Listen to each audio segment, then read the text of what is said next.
Looking down the concrete tunnel that is the racetrack here at Surfers, the phrase, an unstoppable force meets an immovable object, springs to mind. The immovable object in this case, of course, is the wall. The unstoppable force is the car, except that it will definitely stop you if you crunch it hard enough.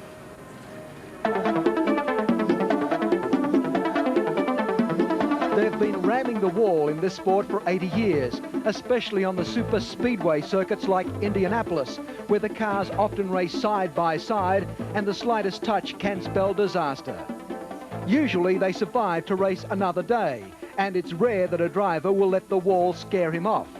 One notable exception was Lewis Mayer, the first three-time winner of the Indy 500, whose accident in the 1939 race persuaded him to quit. I had forgot about an oil slick that was on the track, and I lost the machine, and that's all she wrote. I was into the wall. When I was thrown out of the car and looked down into the turn, saw them cars coming, and I got off the track in a big hurry, and I made the decision right then that that was it. For others, anything short of death is merely a career interruption. After Salt Walter crashed and burned at Indy in 1973, he needed more than 100 operations. Yet, he was back at Indy the following year and would still be racing today if he could get himself a regular drive. In 1975, again during the Indy 500, Wide World of Sports race commentator Tom Snever walked away from what seemed an unsurvivable crash. Even though I was never unconscious, I had no recollection. So I think your body goes into some kind of shock that blocks it all out. And I didn't realize how bad it was until 3 or 4 days later when I saw the replay. But as long as you don't think about it when you're in that race car, it's not a hindrance. And, you know, an hour after I was back in the car, I knew I was going to be able to put it in the back of my mind and not think about it when I was in that race car, and then it wasn't a hindrance for me. The last driver to die at the wheel of an IndyCar was Gordon Smiley in 1982, again at Indianapolis. But there have been plenty of close calls since, like Kevin Cogan's plunge into the pit wall camera at Indy 2 years ago, or Danny Sullivan's crash during practice that same year when he broke his arm but lined up on race day anyway. There's been times, I mean, in the last 3 years at Indianapolis, I've had 3 mechanical failures that have put me in the wall, and you know, you start wondering. I mean, we got to Michigan last year, and I started hearing these noises again into the pits, you know, because you don't want another one of those mechanical failures to put down. But that's all part of it. You just go on and don't worry about it, don't think about it. There's not an IndyCar driver here this weekend who hasn't stared death in the face at one time or another. Even the comparative novices, like 30-year-old Californian Scott Pruitt. Exactly 1 year ago yesterday, while testing in Florida, Pruitt fractured both knees, both heels, an ankle, a foot, and 2 vertebrae. And all he could think about during the long, painful months of therapy was his next race, this race.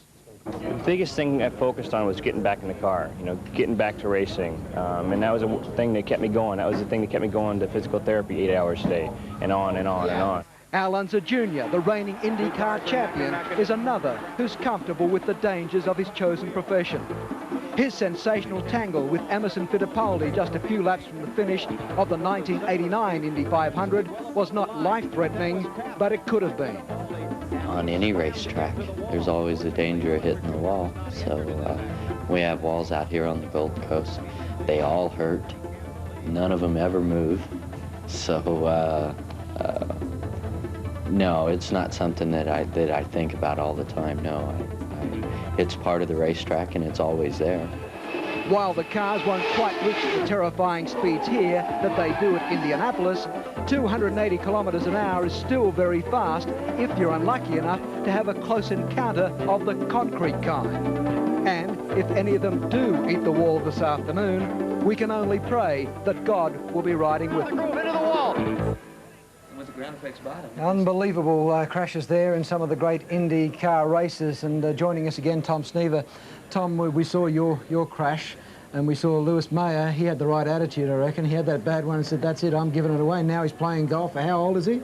He's way over 80, but incredible person. And That coupled with the fact that I've become a little bit of an expert, it's an expert quality that I didn't want to develop on hitting the walls and being able to testify that they are immovable objects, and they do win most of those battles with race cars.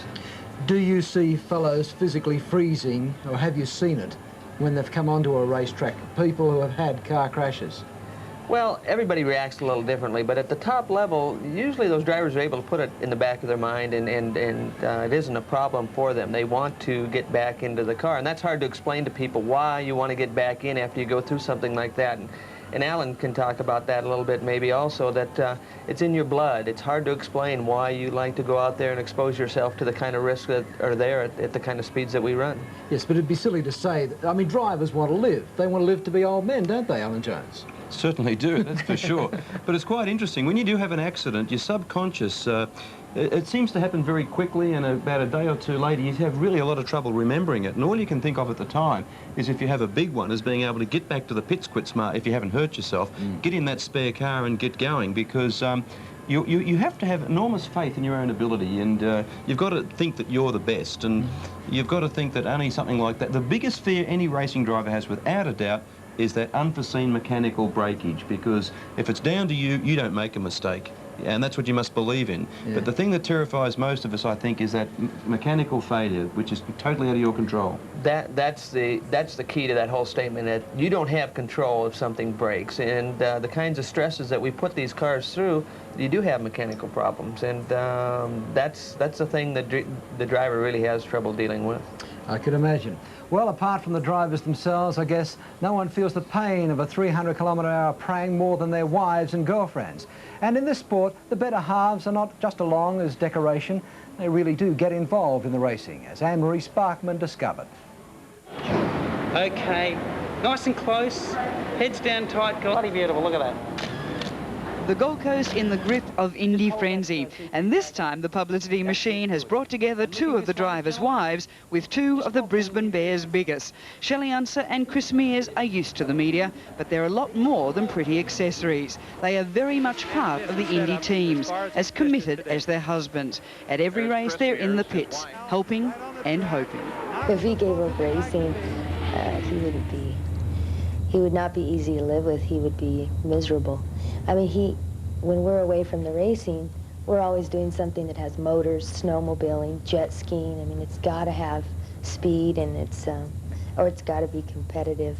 I'm well aware of the things that can happen, and it's hard, but it's his first love, and it always will be. And I figure if something happens to him while he's in the car, at least it happened while he was doing the thing he loved most.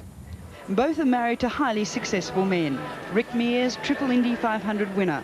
Al Unser Jr., reigning champion. Both knew nothing about racing until they fell in love with their men and their sport. Where I grew up, there was a very small drag strip in Arizona, and my father wouldn't let me go. It was considered not proper to go out to the drags or whatever, and so I never went, and I just got into racing when I met him. I just thought it was a ridiculous sport, but once it gets into your blood, you're addicted, and that's the way I am. I cannot imagine doing anything else, and I really love it. As fans, some of the wives are more fanatical than others. Mrs. Fittipaldi is formidable. Now, every time he comes by, you've rested here on your perch and haven't moved at all, and when he goes by, you take your hand and you just go like that. What's that about? Means energy, positive, giving some energy. Now, there's another story that every time Emerson comes into the pits, you whisper something to him, although you're 15 feet away from him. What is that? Means energy, means good luck. For Danny Sullivan's lady, Julie, there's extra pressure. They've been together for 10 years now, but her husband still has the Playboy tag firmly attached. It was strange to be together, and then all of a sudden he was a Playboy after the fact, so that, it didn't really bother me. It was pretty much publicity a lot, and then sometimes certain things would be in the papers that I knew weren't true, but then when people would start calling and saying, you know, what's going on, that would bother me. The wives celebrate the triumphs. Mika, your husband is a 500-mile champion. How does it feel to you? It feels fantastic to me. Same as it feels to him, I guess. Tough out the disappointments. For Shelley Unser, her worst moment came at the '89 Indy 500, when little Al was so close to realising his dream. Further down in pit lane, Teresa Fittipaldi was urging Emerson to victory as well. And look at her, just infuse energy, those fingers of energy going out to Fittipaldi. And then in the last 7 laps, Unser and Emo dice for the lead. And Al Unser Jr. get it done this time. It's a drag race going into 3, and Little Al has the lead. Al Unser Jr. picks up the lead. The question now is fuel. But then, a bitter blow. Little Al brings it down low. They touch. Little Al into the wall. Fittipaldi continues on. Little Al slams the wall as Emerson Fittipaldi screams toward the white flag. The yellow flag comes out. I just felt, oh my God, you know, and I didn't know if he was okay. And then they told me he was okay. And I ran to the hospital, and I will never forget his face when he got out of the ambulance. He just was so sad. These women truly understand the significance of taking out the Indy 500. I mean, there is nothing like it. In fact, my first win with Rick was his Indianapolis 500 win in 1984. And I've also been there for 1988, but there's nothing, I mean, you can't describe it. You can't even describe Indianapolis. I mean, it's just unbelievable. Chris Mears is also one of the driving forces behind CARA, the Champion Auto Racing Auxiliary. More than 400 women raising money to help those who need it most. It can go to a driver, a driver's family, mechanic, a kart official, any type of official in that respect. It's not just limited to IndyCar racing, it's any type of racing. It's a hectic lifestyle, and their husbands appreciate the support. Al Unser Jr. sums it up. You first have to have your life at home or life away from the racetrack set, or be happy with life off the racetrack before you can be happy, you know, and winning races on the racetrack. Emerson Fittipaldi rolled on to the checker, the winner of the Indianapolis 500. Yes, it seems to me what you see is what you get. If you marry a race driver, that's the price you pay. You get the good times, and you've got to go through the hard. Tom? Well, you noticed all those gals that they showed, all the wives were wearing very nice outfits and lots of jewelry, so there's other reasons to be involved also. Alan, over to you. He calls me a cynic. But I think that, you know, really it's like any sport. I think if a girl marries a bloke, when he's doing something, she goes in knowing full well it's what it's about, and I think from that point on, they get right behind them. There's no race that seems to change a person's life in American racing like the Indy. I mean, you can win any other race, nothing much happens, I guess. You go along, you keep making a few dollars, but you win that one, and all of a sudden, the world opens up. It is really amazing, Ken, because, you know, I'd won 2 national championships, which is like a world championship for Alan, and that's not the tag they hang on you. World champion, yes, but national champion in IndyCar racing, winning our series, doesn't mean nearly as much as that one race. They hang the tag Indy winner, and that follows you forever, and it keeps generating more things for you, opens more doors for you, even after you stopped racing. Alan, when did it change for you? Was it the World Championship when everything turned itself around, or was it beforehand? No, definitely. I think when you win the World Championship, because you can win Grand Prix, that's pretty good. I remember winning my first Grand Prix, and I think, gee, I've won a Grand Prix now. But when you win the World Championship, as Tom says, it definitely does open up doors, and your life changes from that point on. There's no doubt about it.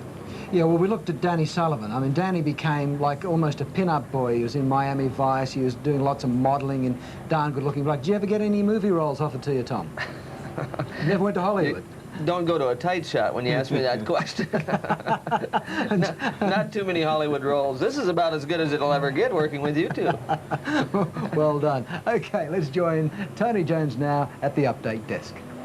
Thanks, Ken. Hello again, and let's take another look at Shield scores where Queensland is crumbling again. Just over half an hour to the Indy Grand Prix, and there is movement in pit alley. The cars are being brought out, the engines are being kicked over, the tyres are being checked, the drivers are having their last-minute thoughts conveyed to the team owners and the mechanics. But it's all go here, because we are going to see one of the best motorsport action this country has ever seen here live on the Gold Coast. It's a great day, plenty of colour here, plenty of people, and we're looking forward to bringing you some great pictures. After AJ Foyt, he's the most prolific winner in IndyCar history. He's also a past world champion in Formula One. His name is Mario Andretti. His family left Italy for America in 1955 after living for 7 years in a post-war refugee camp.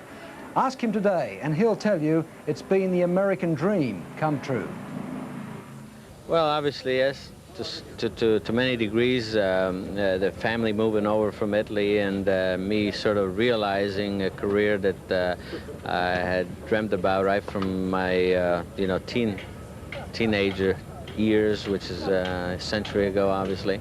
And it just progressed just the way I had hoped. And again, I think it's something that I look back with a lot of fondness, and I'm just very thankful for so many things that have happened in my career. You're such an accomplished driver. You really just like to drive motor cars. I mean, you've driven dirt cars, sports cars, won a world championship in Formula One, Indianapolis. Is it just that love of driving? I think that's where it begins, of course. It's almost feel like I've been put on this earth to just do this. It's obviously what I enjoy, and at the moment I'm looking at the proximity of the end of my career, of course, but I always said that what scares me the most is not too many other things really interest me in life, so I'll keep on stretching this as long as I can and as long as I feel I'm proficient as well, which is very, you know, just it's the only thing that really matters. I mean, that's the only thing that's important as far as making a meaningful contribution to your team. We've just got a little present over here. This is about as Australian, Mario, as you're ever going to get. You want to just... This is Dawn, named after Dawn Fraser. This is named after a very famous Australian swimmer, Dawn. How about that? I'm taking this one home with me. They're just so fabulous. Just really are. Very special. And you like animals. You have a lot of your own animals. I love animals. I have like a zoo in my home, you know, just all sorts of birds and dogs and cats and things. I have just a real affection for them. Like I said, I could go for one of these. Come back to motor racing. You've won a world championship in Formula One. You've won everything in every continent around the world. Do you have a favorite class of car? It's always been a single-seater, open-wheel car for me, and that's why obviously I'm devoting my energy into this type. It's usually IndyCars or Formula One. I'm exactly where I want to be in the series. It's just a fabulous series because it has so much to offer in the way of oval racing and road racing. So I think it's the challenge is there, and it's got everything that I'm looking for. What happens when the day comes when Mario Andretti has to walk away from the sport? Have you thought about that? I don't know, maybe raise one of these things and devote the rest of my life to that. Just maybe I found something here today. But do you seriously think about retiring? Well, obviously, I have to be realistic about that. I'm just 51 now, and I don't know how long I can keep going. Probably another year, maybe 2. But, you know, it's a very demanding series, and obviously I don't know how I'm going to be physically in a year or so down the road, but if I can still deal with it, I will. But I know it's going to be another year or 2, and that's all. Formula One, important to you, that win, that world championship? Oh, yes, indeed. I always said it's definitely one of the highlights of my career. And I think this is the very reason why Michael is pointing in that direction. I think he's determined to do a stint for whatever period in Formula One until he's satisfied, and then perhaps come back to IndyCar racing, because he's not going to change his home. He's not going to, you know, just to live in Europe the rest of his life. So again, you know, but he wants to do it, and he has a lot of the same feelings that I had during his age, and I still follow Formula One. My memories are extremely fond of my days in Formula One, yes. Can you win this race on Sunday? Oh, I think we can. I think we have as much of a chance as anyone. Yes, anybody who knows Mario Andretti says he's a class act, as is this fellow. Rick Mears, a class driver. They're getting ready for the IndyCar Grand Prix, the first one in Australia, the first one outside of America. It's going to be a great race, and let me look at the watch. Yes, just over 30 minutes to go. Ask any IndyCar fan what is the most exciting moments of a race, and he'll tell you. It's when they wave the yellow flag. Why? Well, we asked Dick Simon, team driver Scott Brayton, to explain. And his destiny, Ari Lyondike, comes for the checkered flag and picks up the win as Ari Lyondike wins the 74th running of the Indianapolis 500. Okay, the checkered flag, it signals the end of the race. We're all aware of what that means. That's the guy that wins. But the most important flag lots of times in a race is the yellow flag, or commonly referred to as the caution flag. If you see a stationary caution flag, it means that you are approaching an accident or a problem area on the course. The driver then immediately gets his car under complete control, because when we're racing it through a caution area, we have to have complete control because there may be a person on the racetrack or a truck or a car that's disabled. So then as we approach the accident, there will be a waving yellow. And at that point, you really have to be cautious, because there could be a problem that could be blocking the track, or you could have to stop or whatever.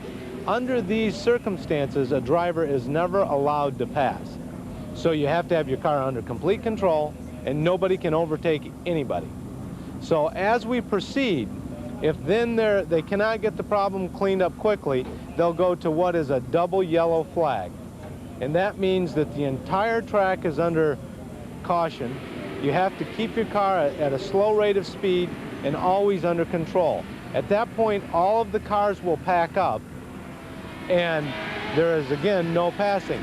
You will see some cars dart into the pits, make some changes, try to make their cars more competitive, come back out and rejoin the race, putting on a full load of fuel and trying to gain a position or gain an advantage within the race. Again, there's no passing, but in the pit lane, you can pass. So you will see passing taking place in the pit lane, but not once the car is back onto the track will they ever pass a competitor. Scott Brayton explaining how the yellow flag works. We will be back here at Surfers Paradise right after the break.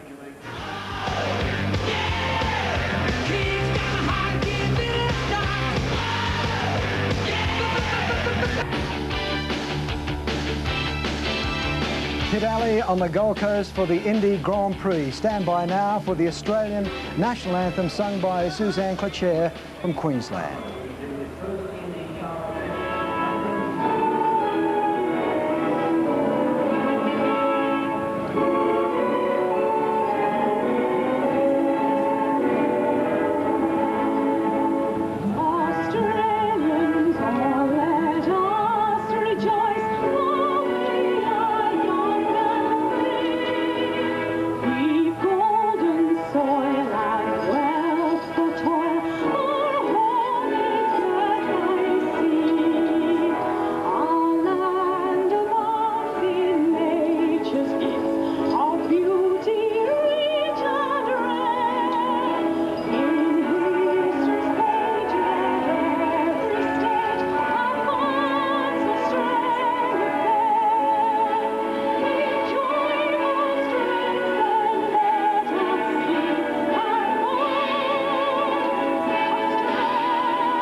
Thanks, Suzanne. One of the great Australian voices, ladies and gentlemen, Suzanne Cloutier. Now, the IndyCar drivers are coming onto the grid, so we want you to give them a big Australian welcome. And while, in fact, you're in a welcoming mood, we'd like you now to please say hello to the internationally acclaimed Metropolitan Opera star, all the way from the United States, especially for this occasion, the great Leona Mitchell. And ladies and gentlemen, because we're playing host to so many fine American sportsmen this afternoon, we've asked Leona to sing the American national anthem. Ladies and gentlemen, the Star-Spangled Banner.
Beautiful. Miss Leonie Mitchell with the American National Anthem. Now, as you might expect, some teams find it a struggle to keep their heads above water in this highly competitive and outrageously expensive sport.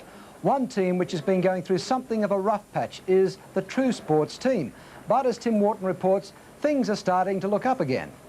When Scott Pruitt crashed during practice in Florida last March, it was a tragedy. Not just for the 29-year-old American driver, but also for his IndyCar team, True Sports.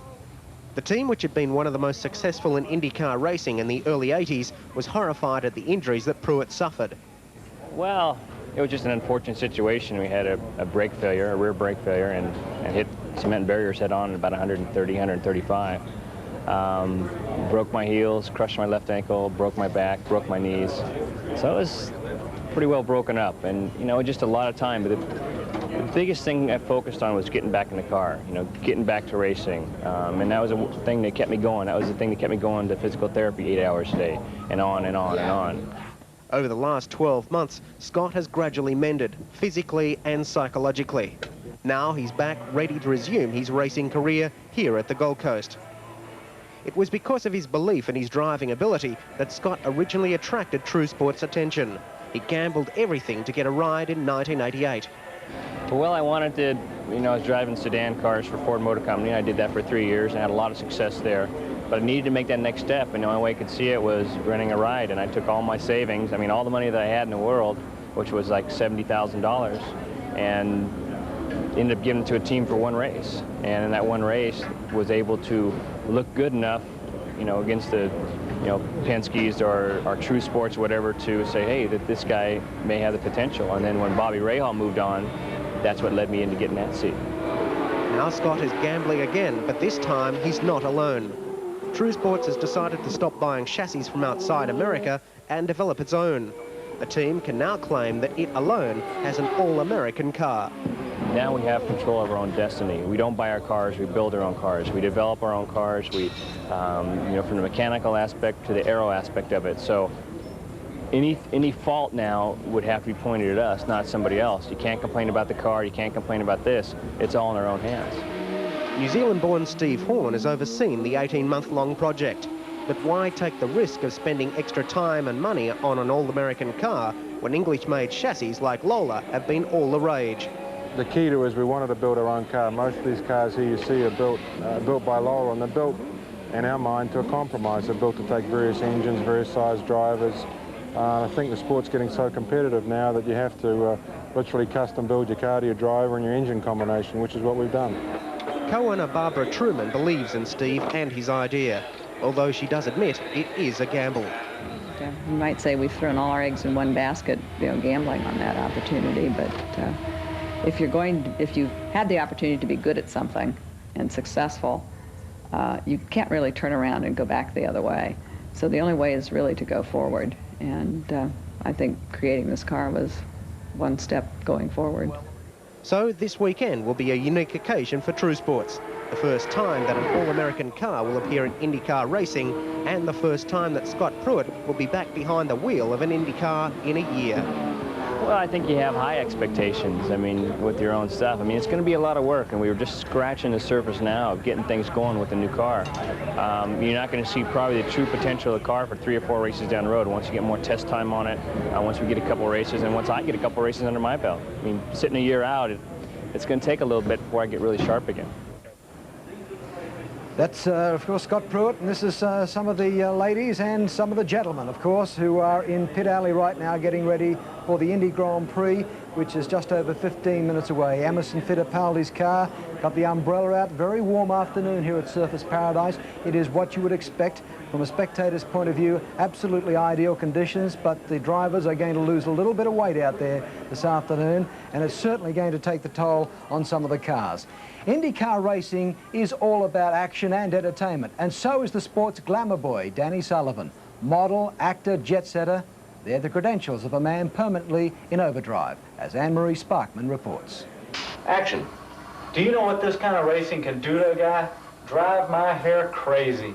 He has the looks and the style and the smile. In the States, IndyCar racing's most sought-after celebrity stares out from magazines and television sets. Danny Sullivan even landed a part in Miami Vice.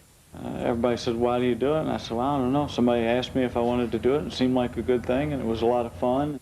His home address is Aspen, Colorado. Where else? Danny is constantly rubbing shoulders with the rich and famous, winging his way around the world in private jets. All that hype helps make him the highest paid driver on the circuit. If you can't do that, and you don't do that, you're just not going to generate the support from our sponsors. And I think that the proof was in the pudding last year, where I was in all the Sports Illustrated and the Playgirl and this and the Donahue Show and whatnot. And everybody said, well, this is a little bit of a joke and you're carrying a little far. But the sponsors were knocking at the door and were offering about 4 or 5 times the amount of money for this next year. But classic good looks don't count on the racetrack. Here, Danny's driving speaks for itself. What about this save during the '85 Indy 500? Side by side, Sullivan has the lead. Danny Sullivan, Kentucky, and just at that moment, losing control of the car, doing a magnificent job of not hitting the wall and continuing in the race. It's unbelievable.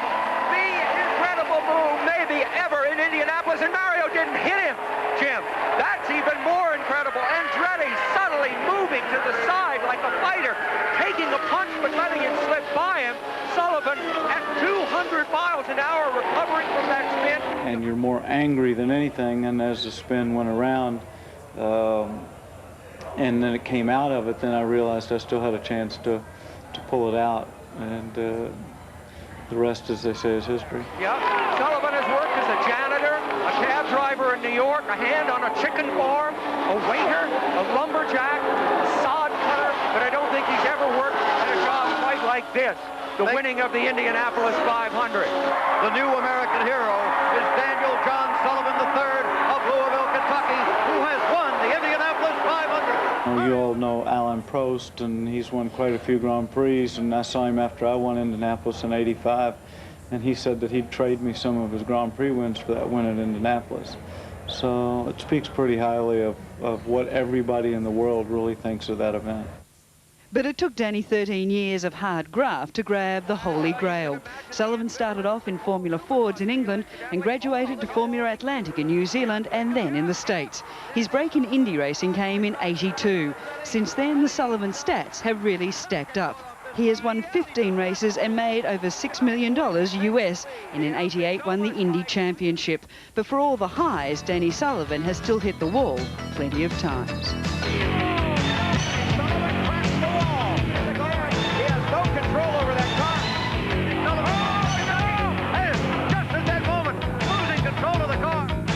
That's all part of it. You just go on and don't worry about it, don't think about it. It's kind of like falling off the horse, you know, you got to get right back on it and go again.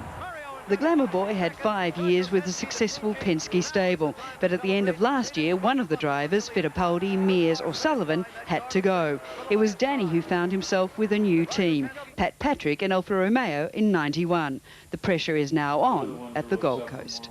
When the heat's actually on, you pull in for that first pit stop. You know, they don't know exactly how I'm going to pull into the pits. I don't know exactly how they're going to do it, so that'll take us a bit of time. As for that Playboy tag, well, Sullivan gets pretty serious out on the track.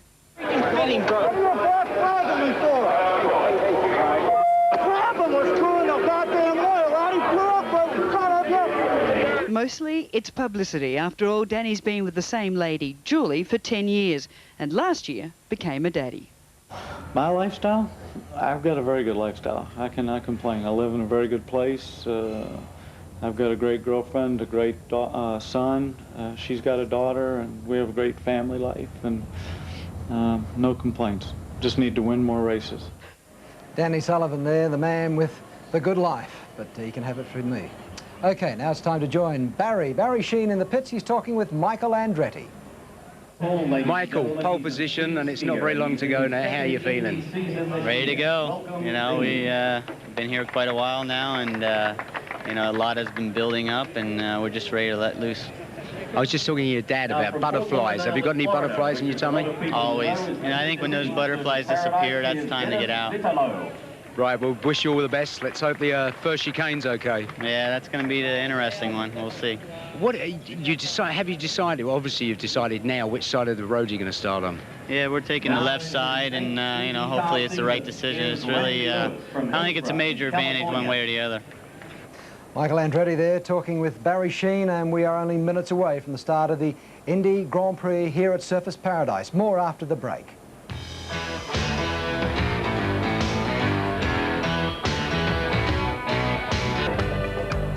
Ladies and gentlemen, take up your positions here at the Gold Coast, and in the city where there's plenty of high-rise, there are a lot of marvellous vantage points for people living on the Gold Coast. It's quite amazing that so many just found their way to the Gold Coast on this particular weekend to take up, I guess, offers of units and flats and so forth here for the Indy Grand Prix. But they're all around the circuit, and there's plenty of people with good vantage positions. But we've got the best seat in the house, don't go away, right here on Nine's Wide World of Sports.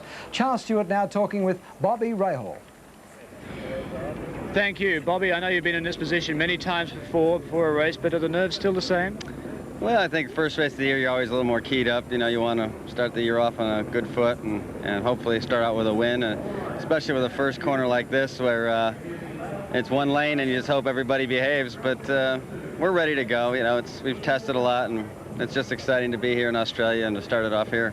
What about the car? Is it all sorted out? You happy with the way it's going? Yeah, it feels really pretty good. So, you know, I'm ready to go. Bobby Rahal, he's ready to go. So is Al Unser Jr. He's in his car, ready to take on this Surfers Paradise street circuit. It's looking absolutely wonderful. As I said, very, very warm. It's the drivers couldn't wait to get out on the track to get a little bit of air flowing through the cockpits. But either way, they're going to lose a fair bit of weight by the time they finish this race this afternoon. Plenty of colour here in Surfers Paradise, as you would expect. It is built for something like this. It's got all the glamour, it's got plenty of entertainment, and it's got the F111s taking a fly past here over the Gold Coast. And there they are, putting on the afterburners. Let's listen to the roar.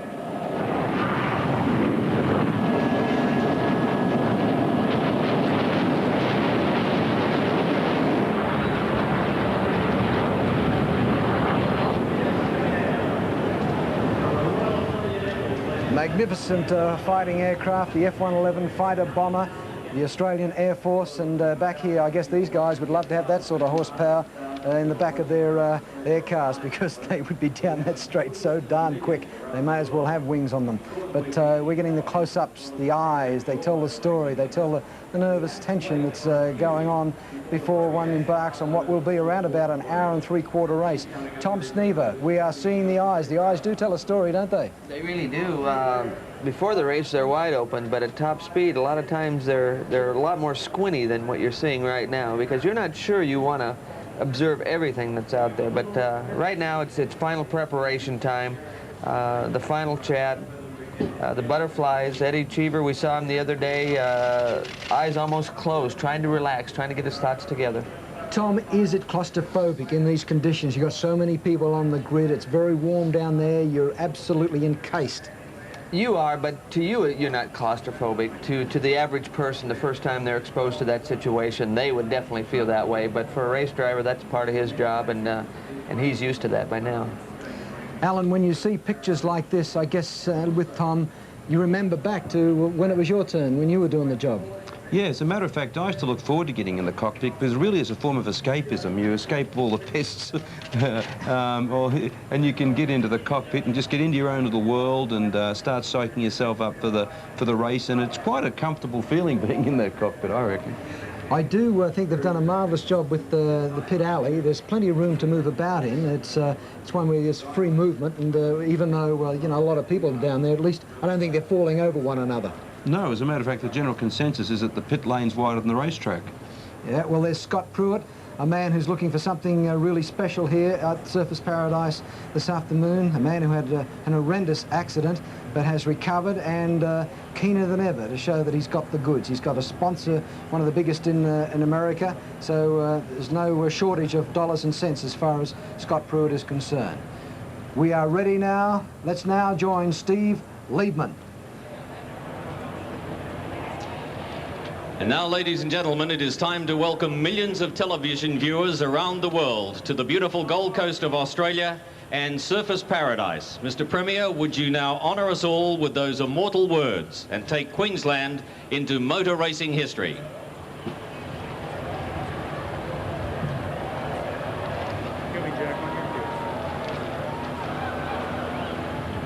Gentlemen, start your engines. Thank you, Premier. Thank you, ladies and gentlemen. Enjoy the big race, and thank you for having me.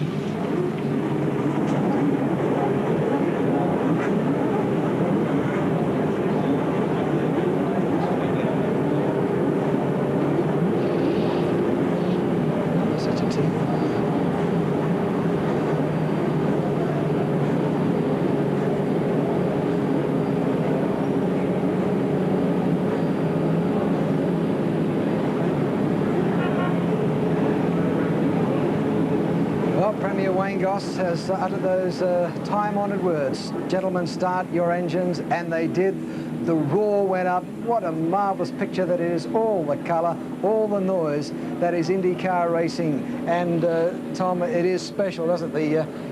You see something like that, and you know you're watching something great in sport, don't you? Well, this is what it's all about.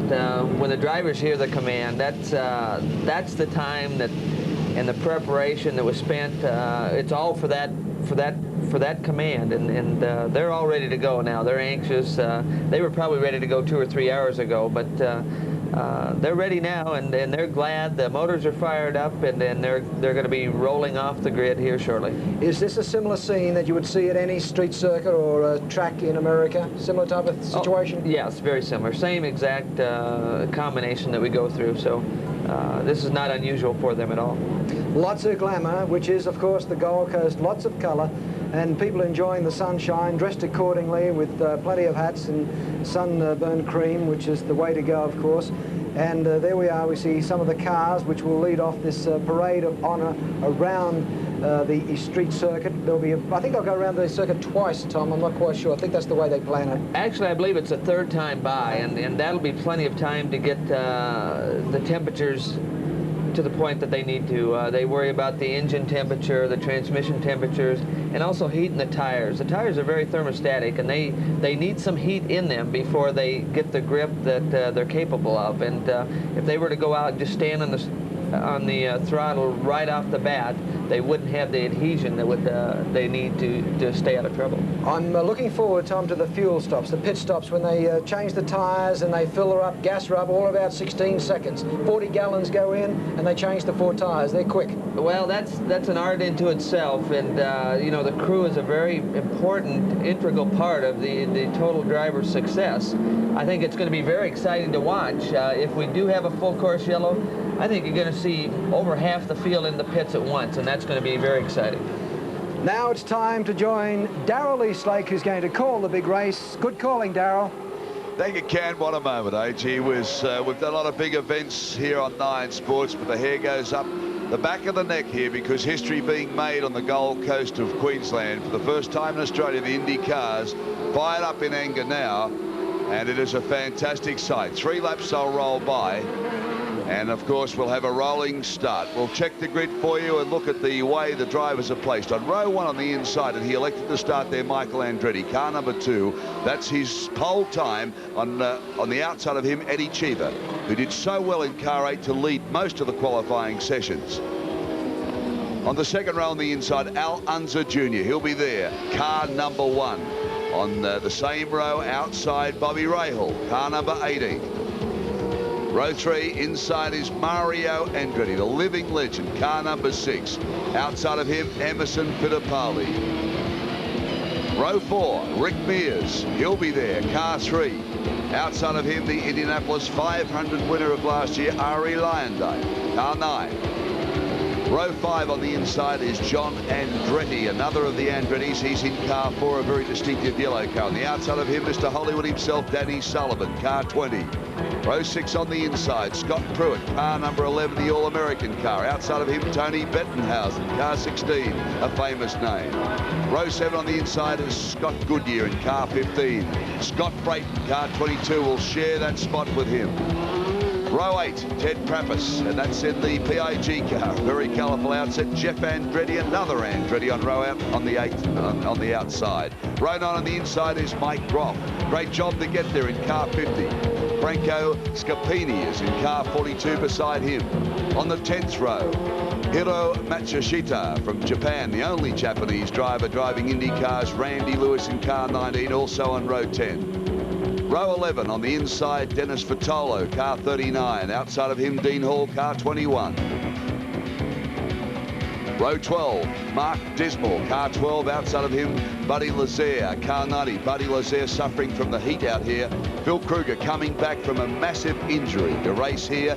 Row 13, he's on the inside, car 44. Okay, warming up the tyres, the transmissions. Everything got to be right because we'll have a rolling start, and that first chicane will be something else. They're making their way around onto the Gold Coast Highway very shortly, rolling around, just making sure that everything is right. Tom Sneaver, gee whiz, I mean, the hair went up on the back of my neck because history's being made. It must be a very proud moment for you to see your form of racing here now in anger, soon to start in Australia for the first time ever.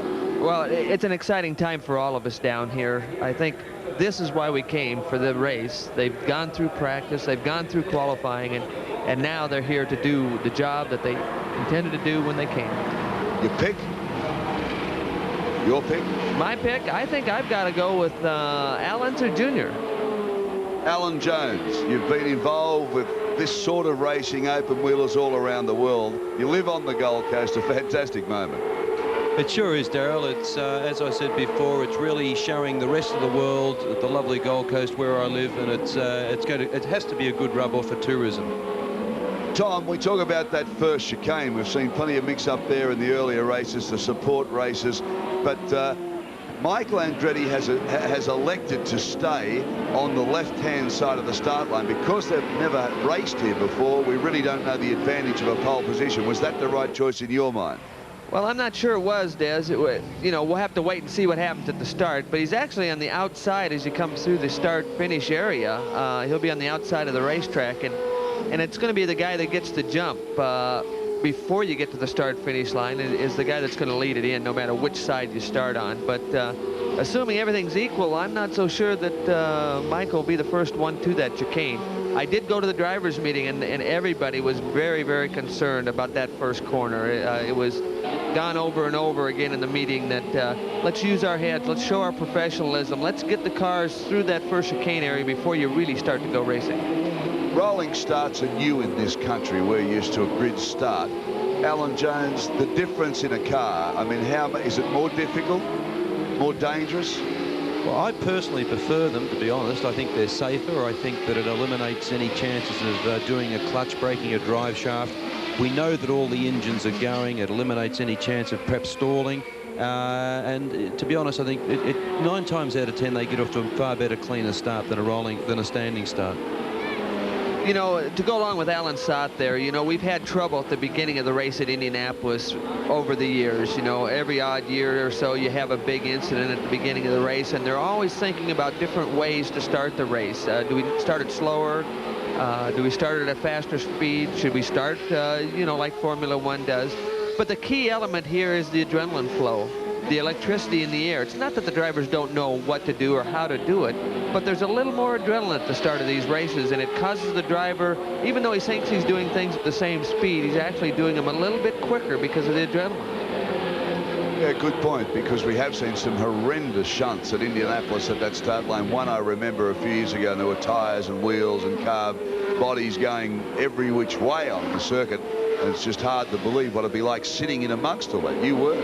Well, that's one of the key elements in a lot of places like Indianapolis when you have a 500-mile race. You know, it's not that critical where you start, only from a safety standpoint. If you start up front, the chances of you being involved in some kind of incident early in the race is less. And so that's one of the key elements, the incentives to qualify up front. Shot of the ladies there a moment ago. The ladies of Indianapolis or IndyCar racing really do get a lot more involved than the women of Formula One. I know, Alan, that the wives and girlfriends do get involved, but they really do hold quite a profile in IndyCar racing. You know, you see a lot of them on the pit walls and they show their emotions.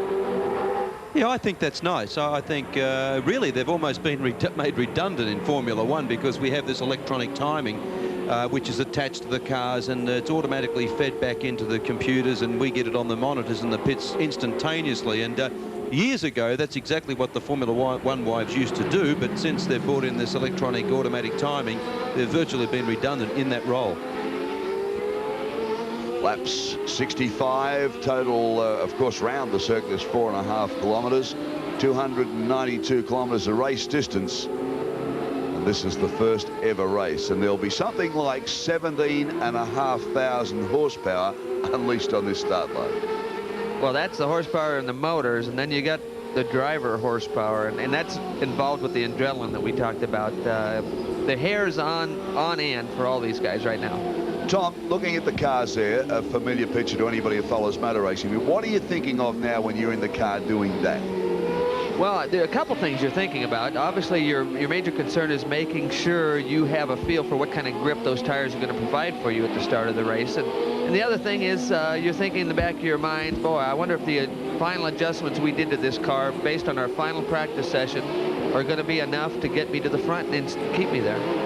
Well, of course, the other thing, you see them weaving backwards and forwards. The walls of the tyres are flexible, and by making the car swerve from side to side, you're using the sidewalls, and that actually generates heat across the tread of the tyre. So you're actually trying to put a little bit of heat in those tyres, so you've got that little bit of extra grip when the race gets underway. Also, the smart guys, which all these blokes are, will be riding the brakes a little bit just to get a bit of warmth into those pads and into those discs.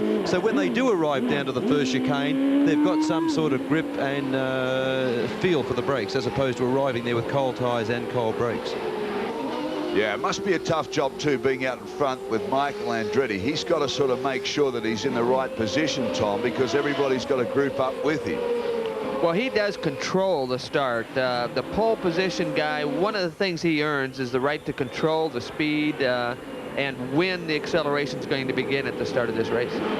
There he is there. Michael Andretti took the pole position in a scintillating battle with that man really behind him in car number 8, Eddie Cheever. Eddie Cheever had been the fastest man over the 2 days of qualifying.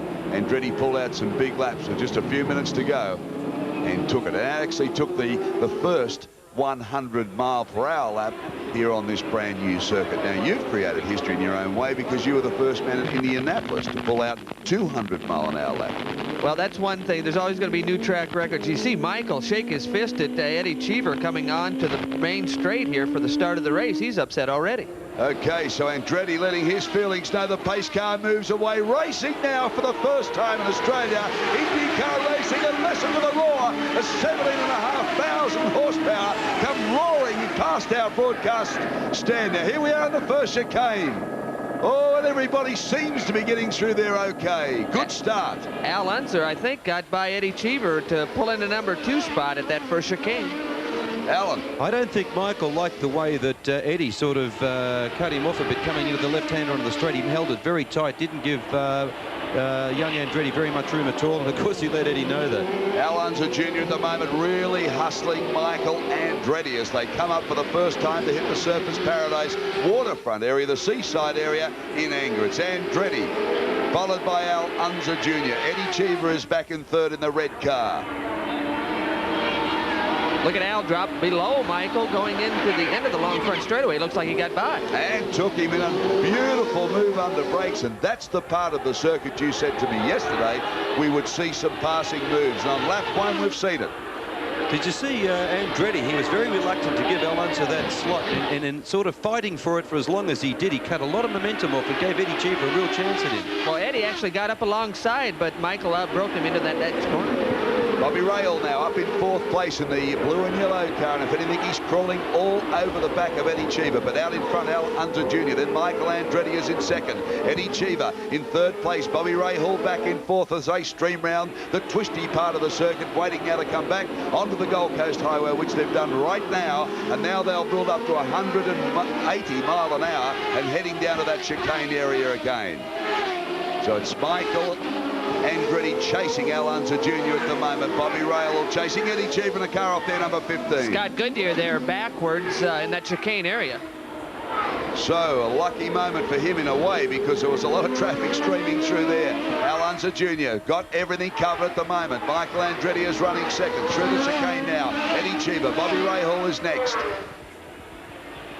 You know, Tom, as you were saying over the last couple of days, Al Unser Jr. really doesn't put on the fireworks during practice, but he does when it counts. Well, and it didn't take him long. A lot of times it takes Al a little bit while to get going, a lap or two to get that adrenaline under control. But he decided if he was going to make a move, it had to be early, and he's gone right to the front. Lap 2 is 65, and look at that shot. The Gold Coast Surfers Paradise Beach just meters away from these cars that'll build up to 180 mile per hour. And there's our spinning car gone into the pitch for check, is it? No, he's still there. Yeah, that was Buddy Lazier in the pits in the number 90 car. Buddy Lazier has been suffering from heat problems here. He can't adapt to the heat. He's come out of your winter in very low temperatures in snowy mountain areas, and he really has had a trouble with the heat. Yeah, from the Rocky Mountains, Vail, Colorado, the home for Buddy Lazier. Al Unser Jr. still in front of Michael Andretti, looking out of the view that Michael Andretti has now, chasing Al Unser Jr. You can see now onto the brakes, round that left-hander. Short burst down into a little right-hander. This is the twisty part of the circuit up through Narrow Neck Main Beach area. They'll wind through back onto the Gold Coast Highway, starting to do that now.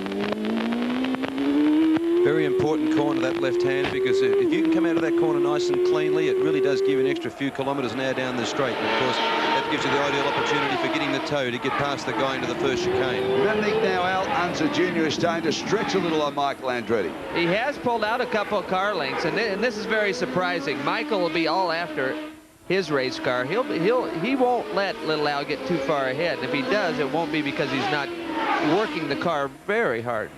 Bobby Rahal still taking or staying in touch with Eddie Cheever at the moment, and the speed blasting down here to this tight left-hander.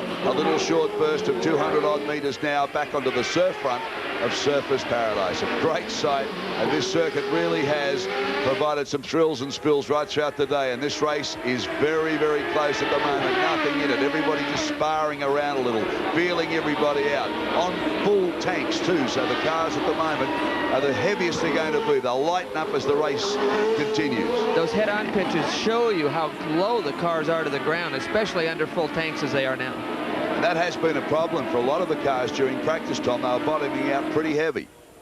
They have been, and obviously they had to make adjustments for that with the fuel loads that they're carrying on board, especially at the beginning of this race. Michael Andretti maybe just a touch closer. Alan Jones there. Bobby Rahal still all over the back of Eddie Cheever. This is tough. Coming up on the safety truck right there, that could surprise people. Those are big, big vehicles on this tight racetrack. Well, that safety vehicle, of course, is out for Scott Goodyear, who spun not far from where they are now, up in this main beach area. Back on the Gold Coast Highway now. This long, long straight comes down past the broadcast area where we are now. Big crowd in attendance here, and these cars look fantastic on the streets of the Gold Coast. Coming into the first chicane area, it's Al Unser Jr. He's in front of the moment from Michael Andretti. Little switch back through there. They'll come up to another one in just a second or two. There it is now. Nice line from Michael Andretti through there.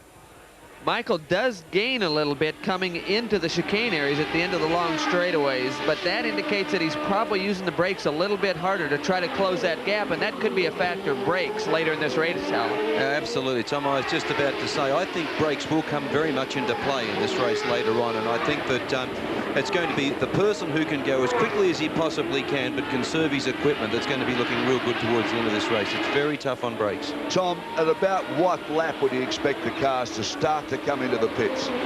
Well, as we talked about earlier, they give them enough fuel to run a race where they have to average 1.8 miles per gallon to finish the race. There's 40 gallons in each tank, so you know, that's about 20 laps is all they're going to see before they're going to have to be looking for this pit area. Well, talking about the pits, Charles Stewart, an update. Thank you, Darrell. Well, it looks like Buddy Lazier may be the first casualty of this race. I think he's out officially. He's had it coming together with Mark Dismore. The car has gone into the wall, and his front suspension is damaged, so he's in the pits and looks like he's out of the race. Thank you, Charles. Al Unser Jr. very much in the race at the moment. He's in front from Michael Andretti, running second. Then we've got Eddie Cheever. He's in third. Bobby Rahal is running fourth at the moment. Looks like Rahal might be getting held up a little bit by Cheever at this point, but early in the race, Bobby, being the smart driver he is, he's not going to take any chances, and he'll just play it out like this for a little bit. Oh boy, look at this. These cars are very much aware there are safety vehicles on the track. This is something, Alan, that we don't see in motor racing in this country. Well, no, Darrell. I mean, I think, for instance, at Adelaide, what they would probably do is in corners where there was likely to be an accident, which is obviously a chicane or a very tight right-angle corner, they would have cranes. And if the car was in any way incapable of getting out of the way and under its own steam, they just hook it up to the crane and lift it over the fence out of the way. I'm not real sure whether I like all these big emergency vehicles driving around these blind corners. Well, I have to agree with you there, Alan. That's a very dangerous situation, and it's a lot more dangerous for some of the drivers if they catch them in the wrong position on the racetrack. If you're fortunate enough to get them in a straightaway where you've got some time to see them, and you can get by rather easily, but in the middle of some of these corners, you just got to wait because there's only one way around some of these corners. Al Unser Jr. doing a fine job in front, made a perfect start. Really came in second in behind Michael Andretti, took him in the back chicane, not far from where they are now, under brakes, and it was a great. How are we with Bobby Rahal? This is his view down the beachfront of Surfers Paradise, chasing Eddie Cheever.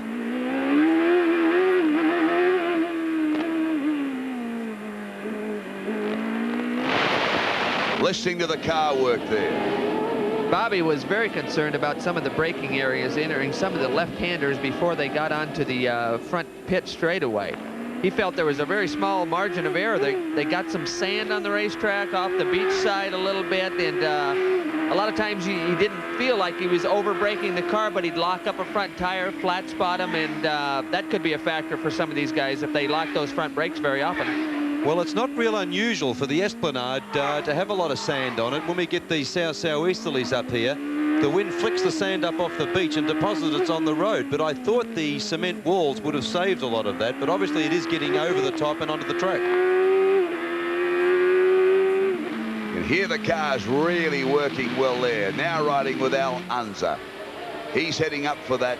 We've got a yellow flag situation out now, right around the circuit. Yellow flags. Full course yellow at that time. This they couldn't clean up the incident without causing more trouble, so they've thrown the full yellow, labeled the cars to slow down and all pack up together.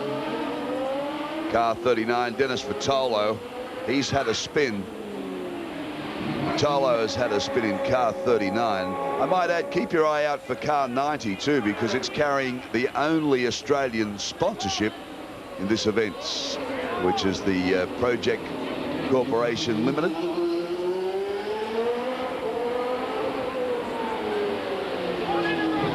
Already out that car. Okay, we'll take a break. We'll be back whilst they're under yellows. 7 of 65, the top 6, Al Unser Jr., Michael Andretti, Eddie Cheever, Bobby Rahal, Mario Andretti, Emerson Fittipaldi. They're the top 6 at the moment. Whilst we're in the break, this is Dennis Vitolo, who came off with a spin in car 39. Exactly what we were talking about. The front brakes lock up, you flat spot the tires, you slide through the corner. Again, that might be some of that sand drifting onto the racetrack, or the unevenness of the racetrack, as Bobby Rahal also mentioned to us, the fact that the track is a little bumpy there, and it causes one tire maybe to unload, the chassis to unload that tire, and then locks it up. Car 15 in the pits at the moment. That's Scott Goodyear, of course, who came off the circuit in a spectacular spin. Tom, We'll see the cars close up here again now. How close can Michael Andretti get? Can he get any closer than that, or is that about the space that we'll see the restart? Well, he can get as close as he wants to, but he might leave himself a little bit of a gap to try to get a little bit of a run on him. And if he can start his acceleration a little bit before Al Unser Jr., that gives him that little momentum that might be able to carry him on by as they get down towards the braking area by that first chicane. Fantastic shot looking down on the circuit, high above Surfers Paradise, and the beautiful big high-rise building here, the parks, the tennis courts, the pools, the people, the sunshine. It's just a marvelous, marvelous sight. As the cars wind their way round, we're waiting for another start, a restart, running under yellows now, holding and maintaining their position. Now, Tom, you were saying at the start it was an interesting situation with Al Unser Jr. and Michael Andretti. We're going to have another look at that, and we'd like your comments. Here we go. Here's the start. Well, this is the start. This is actually after the fact. The problem actually happened in a corner leading on to the front straightaway. There, all you see there is little Al getting a run on Eddie Cheever and getting by him going into the first chicane. The bit you were talking about when Michael lifted his fist up virtually. Yeah, and that happened actually before the flag even came out. And a lot of times that's a little bit of a psychological thing that the drivers play with each other. Eddie probably telling Michael on that corner before the straightaway, hey, I'm here, I'm not backing off for you. Let's have a look at what you're talking about now, because we're waiting for the start. Here we go, though. Coming around to the corner onto the start, you'll see it in a second. Right there. Now, that might not even have been Eddie. That might have been somebody from behind. I couldn't tell. It looked like Michael might have got a little nudge there, and I'm not sure that was Eddie or somebody right behind him. No, he definitely got nudged. You could actually see his head go forward a little bit. So that fist was probably for the guy behind that gave him a nudge, I would think. Okay, there's one lap. They're on this lap now, remaining before we go back to green and racing. The starter has the green flag ready. So this time when they come around, we'll have a restart of the race. Holding a green flag with a yellow rolled up, but we'll get a start as they come past this next time. Yeah, they're not going to like this because, yet again, it's almost the equivalent to a restart into that chicane. And, of course, that's a very dangerous part of the race. Well, and they've had the opportunity to evaluate how well their cars are working. So now if somebody was getting held up by another driver, he'll be looking to maybe try to get a little bit of a jump on him on this restart, maybe outbrake him into that first chicane. So this will be fun to watch, Des. Well, this is Al Unser Jr. preparing once he gets up into this main beach narrow neck area, winding back on the Gold Coast Highway, and we'll have a start. You can see the pace car in front. Orange lights flashing, big crowd in attendance. Look at this blue sky. It's a perfect Queensland day. Everybody else behind. Al Unser Jr. still warming up the tyres. Well, not really warming up, keeping the heat there is what they're doing now.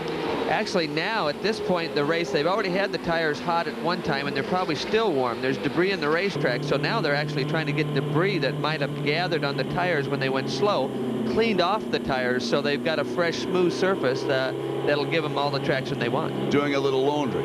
Exactly.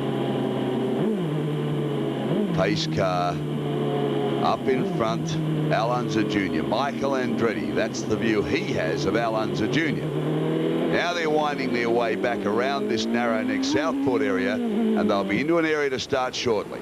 From the in-car camera, you can see the pace car's lights go off. When the pace car turns his lights off, that means he's coming in, and we're about ready to go. Okay, getting set now as the cars make their way around onto the start-finish straight. Remember that first chicane. They'll close up again, so as Alan Jones has stated, we will have a restart. There's no doubt about that. It'll be down again, 17,500 horsepower let go, and that race to the first chicane. Al Unser Jr. leading them around now. Michael Andretti, Eddie Cheever, Bobby Rahal. They are the top four at the moment. Pace car will pull off. There it goes. Back into racing now. And Al Unser Jr. Look at Eddie Cheever. He moves across, but gets blocked, comes round the other way. Al Unser Jr., Michael Andretti, Eddie Cheever all heading down for this first chicane. Andretti closes right up. They all start to close up now through the chicane. They'll get out of this one safely, and they do it again. Still Al Unser Jr. into the second from Michael Andretti. A little puff of smoke as he locks a brake. I'm not sure that was a brake or that it was an acceleration of the motor. If it was motor on acceleration, that could be a problem for little Al. So something to watch for there. Little mess around the circuit too. There's papers blowing around at the moment. The wind is, well, it's a reasonably windy day here on the Gold Coast. Beautiful conditions. We can see the flags flying. There is a bit of breeze round, so I guess if there's a bit of paper flying around, it's going to find its way into the circuit. Al Unser Jr. at the moment from Michael Andretti. Andretti seems to be all over the back of him. Eddie Cheever staying in touch. Bobby Rahal dropping back slightly, if anything, in fourth. Now he closes up again. Mario Andretti is there. Emerson Fittipaldi and the other of the Roger Penske cars are there, which is Rick Mears, of course. They steam through. Danny Sullivan is there too. So the field at the moment pretty close. And this is what IndyCar racing is about. I mean, it is close racing. That's the name of the game. That's why it's popular in the United States, and I think it can be popular all over. You talked about the wind, Des. The wind won't be a factor on the cars themselves and the handling characteristics. If we had this wind in Indianapolis, it would be a real problem. The only thing the wind will do with the debris on the racetrack, if that should happen to get into a radiator inlet, could affect the cooling problem with the race cars, and that might be a factor later. Well, that was the point I was making with those papers running around. Alan, you've had those sort of problems in Formula One racing. Oh, yeah, particularly with the radiators on the side of the monocoque there. They can get flipped up and they can cover up, say, 40–50% of your radiator inlet, and you're in real problem because, I mean, I remember once in Argentina having to slow down and try and reach out to drag the thing off. I couldn't do it.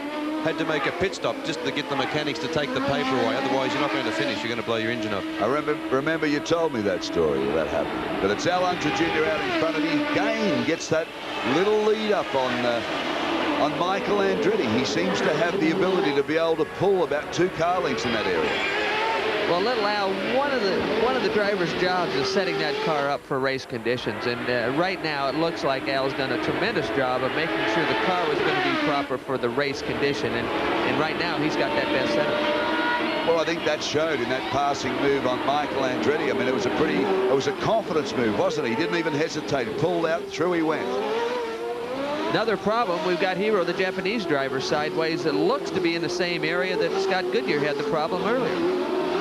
Matsushita, the Japanese driver in car 7, Hiro Matsushita. He's come off where Goodyear came off, Scott Goodyear.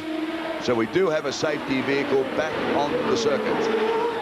At the moment, I'm looking at the flag, man. We have a white flag with a red cross. That indicates we've got a slow-moving, possibly safety vehicle on the racetrack. It's just a way to warn the drivers at the start-finish line that there is a problem. Here's a replay of Matsushita going off. Neat spin, holds the car up. Nice bit of driving, though, because he got it back and held it. Well, and actually, before it came to stop, he was able to throw his hand up, trying to indicate to the drivers that were coming onto him that he had a problem. But I don't think he needed to throw the hand up to indicate to the other guys that he had a problem. No, actually, when you see the side of the car, you've got a fair idea you've got a problem. Exactly. Al Unser Jr. leading this, the very first IndyCar race in Australia. And Tom, when you think about it, it's been a long time. I know you've raced in England with these cars and you race in Canada, but in anger, how long? 14 years? It's been a long time. It was late 70s when we were in England, and believe me, we didn't have anything near the weather that we're having here this weekend. Bobby Rahal in that very distinctive blue and yellow car chasing Eddie Cheever in the red car number 8. Eddie Cheever, of course, a lot of Grand Prix experience. He's raced on street circuits all around the world. He's been very, very competitive here. Now, Al Unser Jr. stretching a little on Michael Andretti, and I get the feeling that there could be a move from Bobby Rahal. There's the 2 Penske cars of Mears and Fittipaldi. There's a little gap between Bobby Rahal and Mario Andretti. Yesterday in the last practice session, Mario was over a second quicker than everybody on full tank, so I thought we'd see a little bit more out of Mario's car early in this race. 11 laps gone, on 11 laps now, so Al Unser Jr. still out in front. The Valvoline car doing a marvelous job. Beautiful lines through the corners, and he pulled off a pretty brave confidence move to get past Michael Andretti. Won the second start again to that chicane, and now holding a reasonable lead in this sort of racing. He's pulling out quite comfortably. He's probably pulling out at this stage what looks like to be about a second a lap. And some of that might be that Michael realized that even with late braking, he wasn't going to be able to keep his distance with the little Al. So Michael's probably said, hey, I need to try to save this thing, wait till later, maybe wait till after our first pit stop, make an adjustment on the car, and then I'll be able to give him a little better run for it. Tom, of course, all of this advantage then comes back to your pit work, because we expect the teams to make at least 2 stops. So if you lose 4 or 5 seconds in the pits, you've got to do it back all over again on the road. Well, that's a big problem, and that's why you have to have the confidence in that crew. But they can make a big difference, and it's not only the time you spend in the pits, but it's also how quick you get into the pits, how quick you get it stopped, and how fast you leave and get her back up to racing speed. So the driver has a big part to do with how quick those pit stops become also. Mario Andretti, you can see there now, closing a little perhaps on Eddie Cheever. Bobby Rahal still about the same, but definitely Andretti closing in there. Riding now with Bobby Rahal. There's the view he's got. You can see his part of his shoulder belt harness flopping there a little bit in the breeze, and you know, we just hope that's not a long enough of a flap that'll get up into his vision. This is the beautiful sound of these turbo engines. What they sometimes do with those shoulder straps is they have Velcro on them, and once they've adjusted the straps to suit themselves vis-a-vis tightness, they then push the 2 Velcro pieces together to stop that flapping around. Yeah, he obviously hasn't done that, or it's come loose from the Velcro, and it can be a distraction for the driver. Well, so far, race retirements, car 90, Lazaire, suspension problems after that spin. Vitolo, we saw him go off under brakes in car 39. Car 15, Goodyear, an engine problem with him. And Praffis, well, that's a shame. The PIG car, that's captured a lot of imagination. The 3 policemen who got together, bought a car to race in this series, and he is out also, and that's car 31. They'll have more time to sell some of those T-shirts, though, nowadays. I don't think they'll have any left. They have been in hot demand. Pig racing.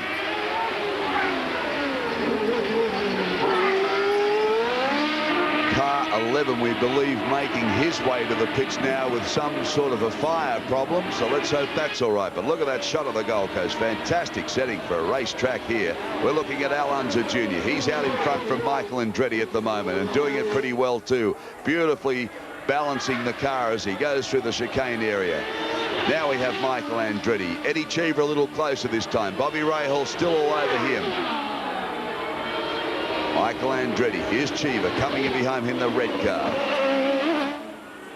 Cheever, a wild line there through that little kink as they straighten out that little chicane. Eddie's been a little wild all throughout practice and qualifying. He uses the car a little bit harder than some of these other fellows, and you know, that's going to be something to watch later on, him throwing that car around and making sure that he doesn't actually hurt some suspension piece. Well, through qualifying the other day, he said he felt the car was right. He had a lot of confidence in the car, and he liked to feel the car moving around the circuit. He felt he'd gone as quick as he could in qualifying, and he just couldn't go any faster. He's definitely been 10-tenths, and you can see there the safety truck back onto the race circuit. This is a problem for these guys.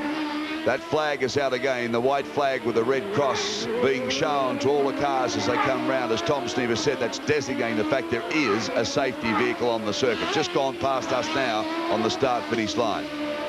It looks like that Cheever's making a bit of a run on Michael. He seems to be just drawing a little bit closer to him every lap. Yeah, Eddie has closed that gap up on Michael, and again, I'm not sure it's Michael slowing, backing into him, trying to save his car, or Eddie finding a balance, a better balance as the fuel load goes down. Tom, the margin from first to second, 4.44 seconds.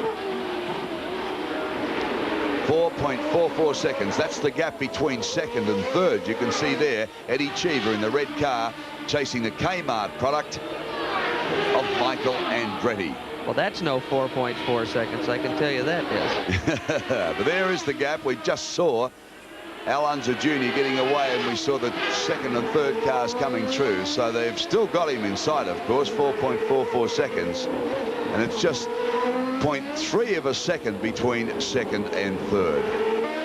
So pretty tight racing at the moment. Remember, 2 spot pit stops to be made throughout this afternoon, and really blow it in the pits, and you've got to do it all again on the road to make up the difference. Barry Sheen in the pits at the moment with an update with us. Yeah, Dazza, if you're missing Ted Praffis, I just spoke to one of his crew, and he said the engine blew its brains out somewhere. So over to you, Charles Stewart. Yeah, thanks, Barry. A similar story with Scott Goodyear. An overheated piston appears to have put paid to their attempt. So it's back to the commentary position. Thanks, fellas in the pits. Barry Sheen working very, very hard. Charles Stewart. They'll be bringing updates all the way through when the action starts, and it'll be fast and furious there, as it is here for Michael Andretti as he goes down this front straight. The Gold Coast Highway now. Really building up the speed now, hard on the brakes through this left-hander. A little quick squirt now to the beachfront. And then another long, long straight broken by those two chicanes. There he is now on the Surfers Paradise beachfront. The high rise, the surf and sand just 40 metres away. And this is the area, Tom, that you were worrying about, the sand coming on. Now, when Bobby Rahal was out last year, that's how close they are. That's where the sand's going to come from. He felt the walls would do the job. Well, I think they are doing a great job, but you're just so close. As you can see from these shots, the beach is right there, and you don't need much of a wind help to move the sand, the fine sand from those great white beaches onto the racetrack. Spectacular scene, isn't it? It's a spectacular racetrack. It's gorgeous, and you can see the people. There's lots of people here, finally on Sunday. Top 6 for you. Al Unser Jr., Michael Andretti, Eddie Cheever, Bobby Rahal, Mario Andretti, and Emerson Fittipaldi. So, you're looking at Michael Andretti, you're looking at Eddie Cheever, that's second and third. It was interesting to get the report from Barry on Scott Goodyear and the Judd motor. They just come up, he indicated they were out, they burned a piston.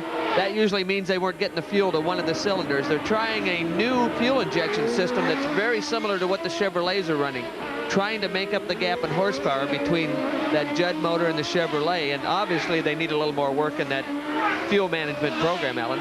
Well, that's right, because I know that in the True Sports car, they were very worried about their economy as well, and they tried to lean it off, and then they were worried about temperature, of course. Car 12, which is the Dismore car, also in the pit. So this heat, this new track, this untried everything starting to have some effect early in this race. It really is, and I know fuel mileage, just like Alan mentioned, is a key concern for all these teams, and sometimes what they have to do is they try to lean up the motors, get better mileage, but when you get better mileage, you cause more temperature, both in the engine and in the cooling system. Now that's the Buick engine car. It is the only Buick powered vehicle here, and obviously some kind of problem. Maybe we get a report from the pits. Back to the battle, though. Eddie Cheever and Michael Andretti, they're having a ding-dong, and they've really dropped Bobby Rahal off now. He's a long way back from there when you consider he was all over the back of Eddie Cheever for so long. Yeah, but Mario hasn't lost track of Bobby, and you can see Emerson Fittipaldi in one of the Marlboro cars hanging on to Mario and Bobby Rahal. So Fittipaldi may come into play shortly. The two very, very pretty Roger Penske cars running there, the distinctive red and white colors, as you see. Emerson Fittipaldi, former world champion in Formula One, so spectacular these days in kart racing. Eddie Cheever making a move now on Michael Andretti, and inside on the chicane, and oh, that was a brave, brave move. He just lined him up and took him. It was a brilliant move. You know, Eddie pulled out, had a peek. I don't think Michael took him serious when he first pulled out in the middle of the straightaway, but Eddie late braked him right into that chicane, Alan. He not only late braked him, but he didn't give him any room either. He was sort of tucking him right up against the wall, as you can see right now. Look, he's sort of saying, come on, get over. I want my line for the chicane. And he's making Andretti stay out wide.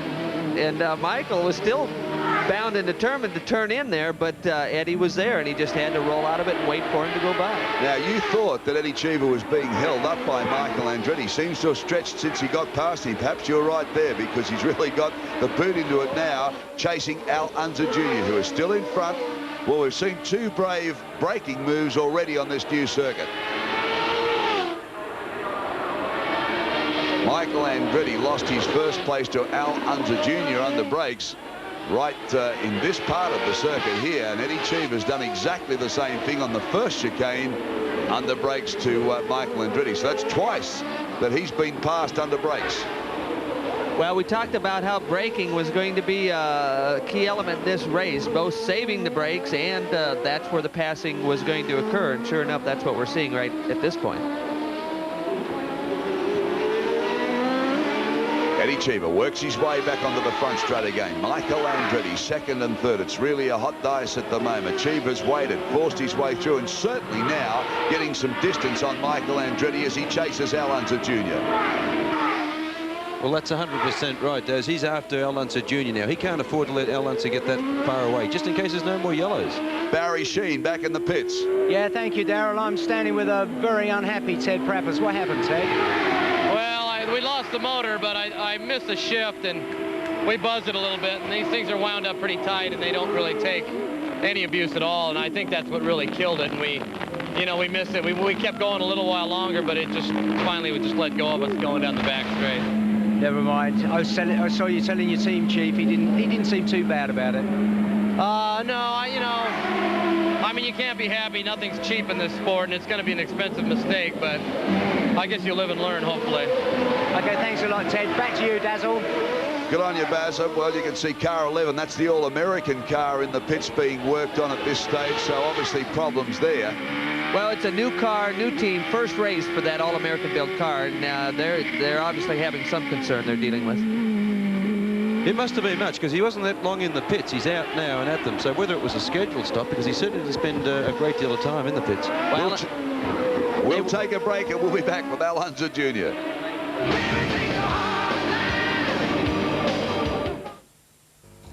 Before we drop a 15-kilogram sandbag onto this... Lap 9 in a 65. We're under yellows at the moment. The leaders are coming into the pits, but the top 6, Al Unser Jr., Cheever, Andretti Rail, Andretti and Fittipaldi, all the leaders at the moment in the pits.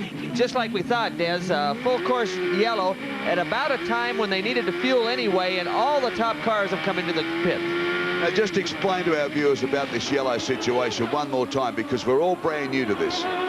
Well, again, if they think the problem is too severe, they've got to throw a full yellow. When they throw a full yellow, the cars are able to bunch up. Everybody slows down. You're able to pick the gap up that somebody developed between you and somebody else's car. So you're able to close up. Everybody comes together. The field is slowed down, and it's a perfect time to go into the pits and make the adjustments, get the fuel, get the new tires on board.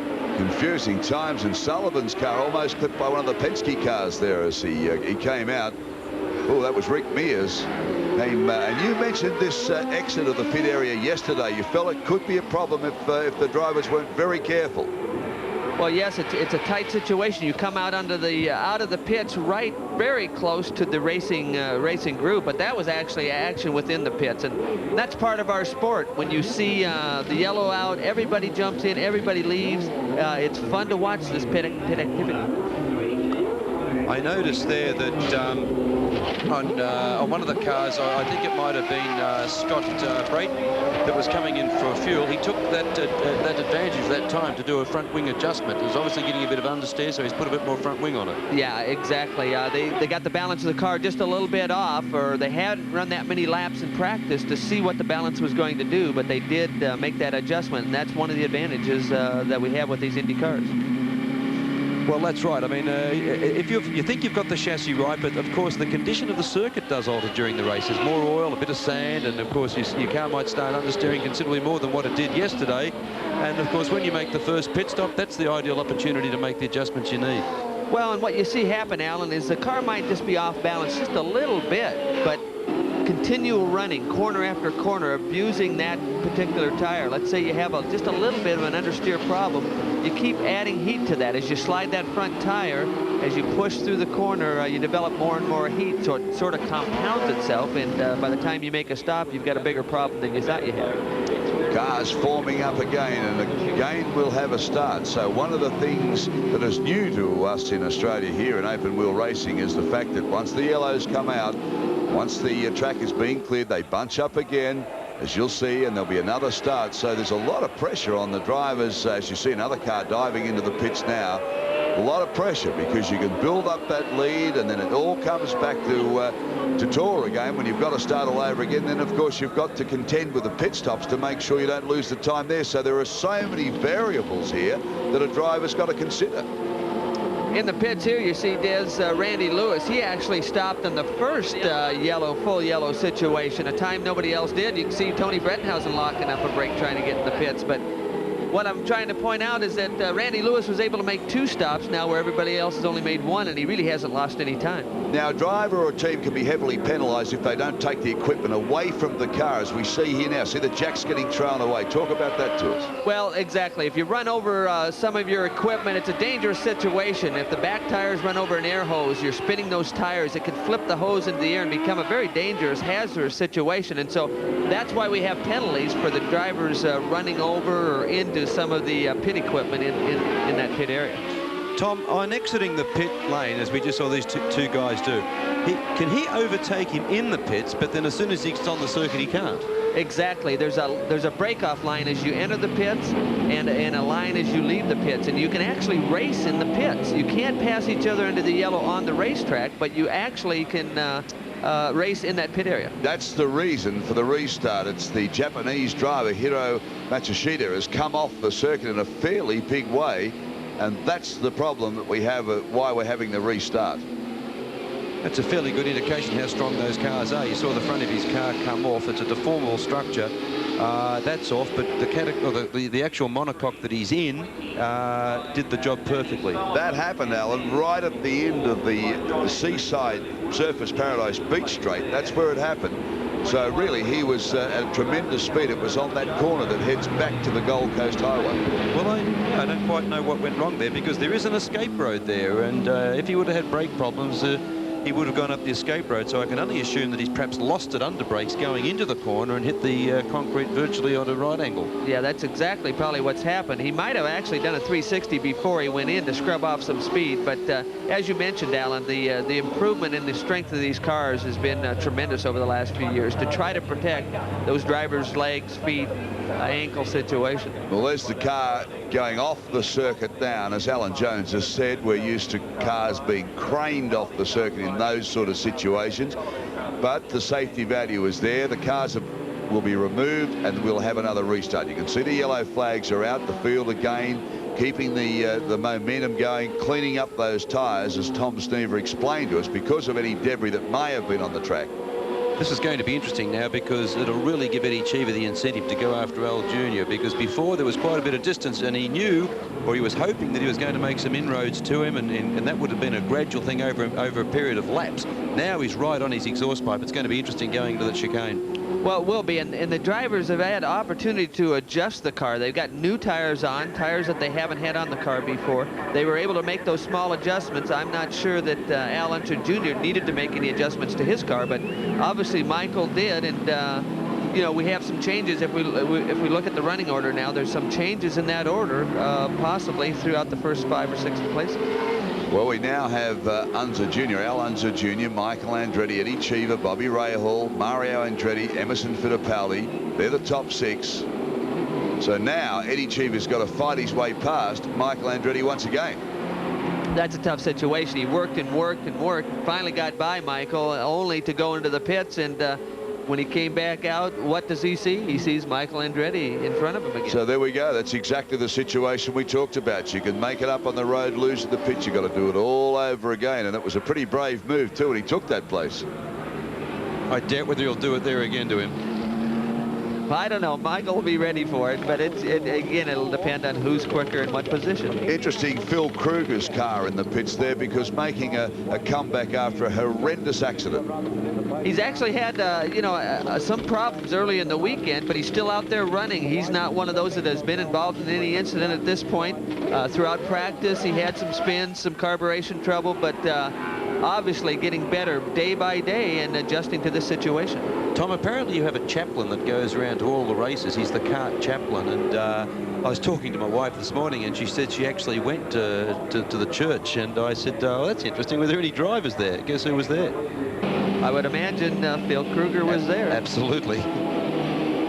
That was the Disney car, Mark Dismore, I should say. Mark Dismore in the pit. You see car 12 sitting there forlornly at the moment.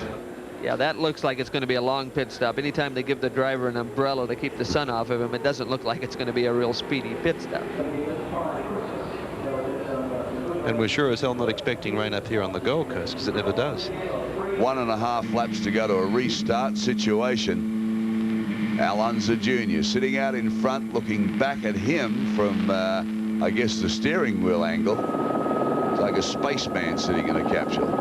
You can see his head turn from side to side, and that's where he's checking his mirrors to make sure he knows what's behind him, how close they are behind him, and gives him a better idea what to expect when the restart comes. And that's what is behind him, Michael Andretti.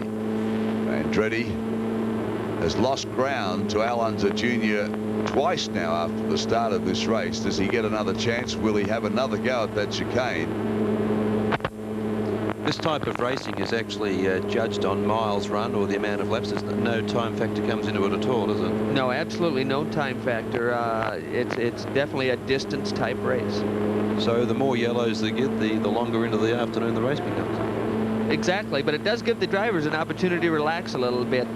This being the first race, some of the drivers might not be in as good a condition as they will be later in the year, depending on what they did over the winter months. And so I think most of them are probably looking forward to a couple of these full-course yellows. Well, Tom, they've been racing now for 45.5 minutes.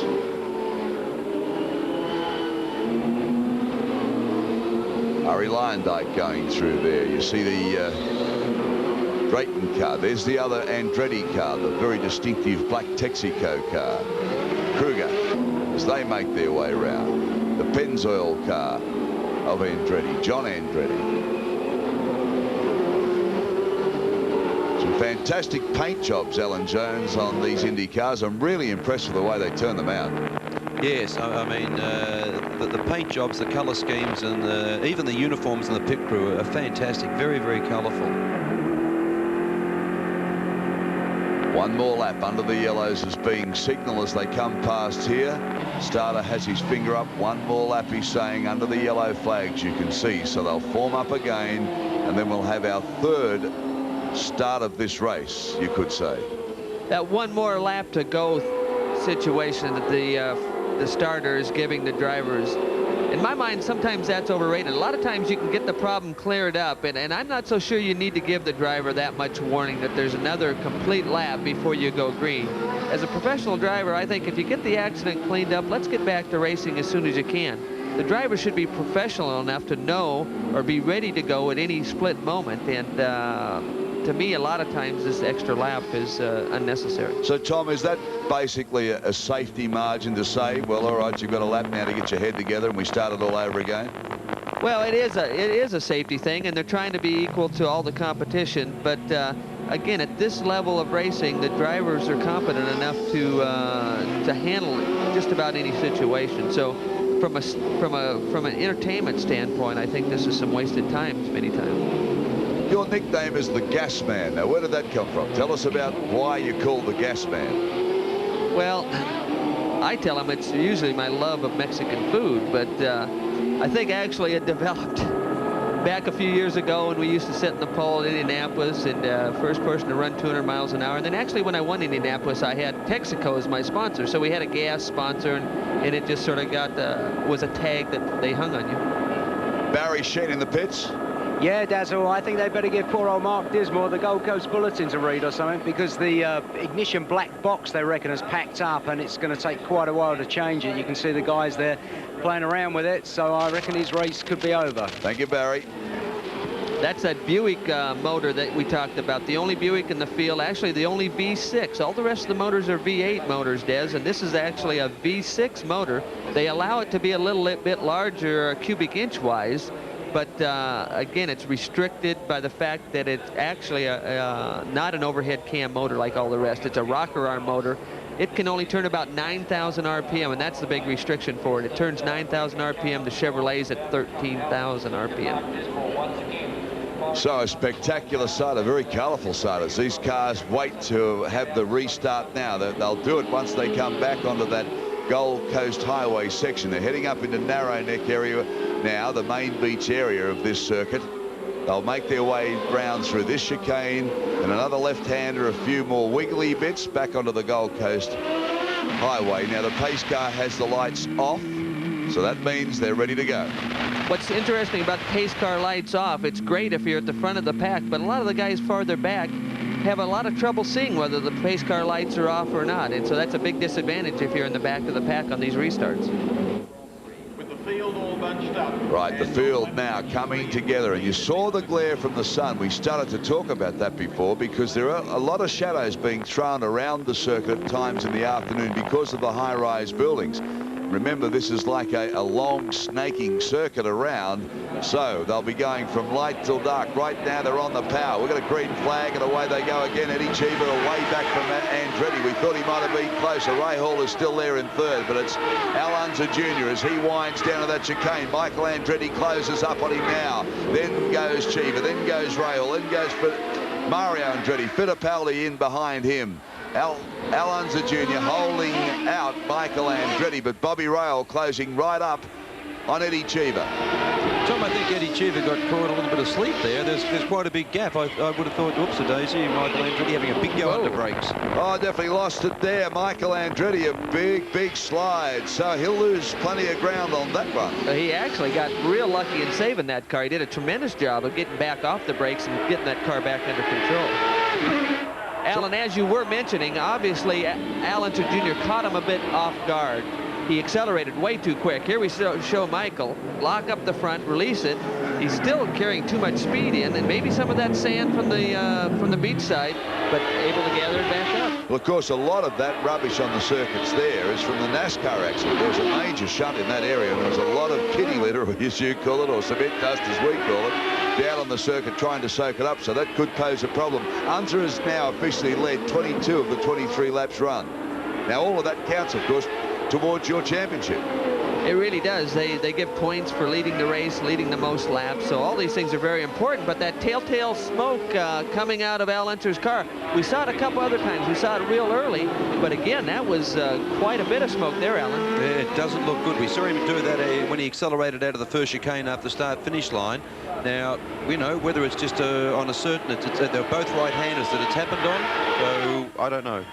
Yeah, that could indicate an oil fitting or something like that, a small leak. But right now, I hope little Al isn't counting all those chickens. Another right-hander.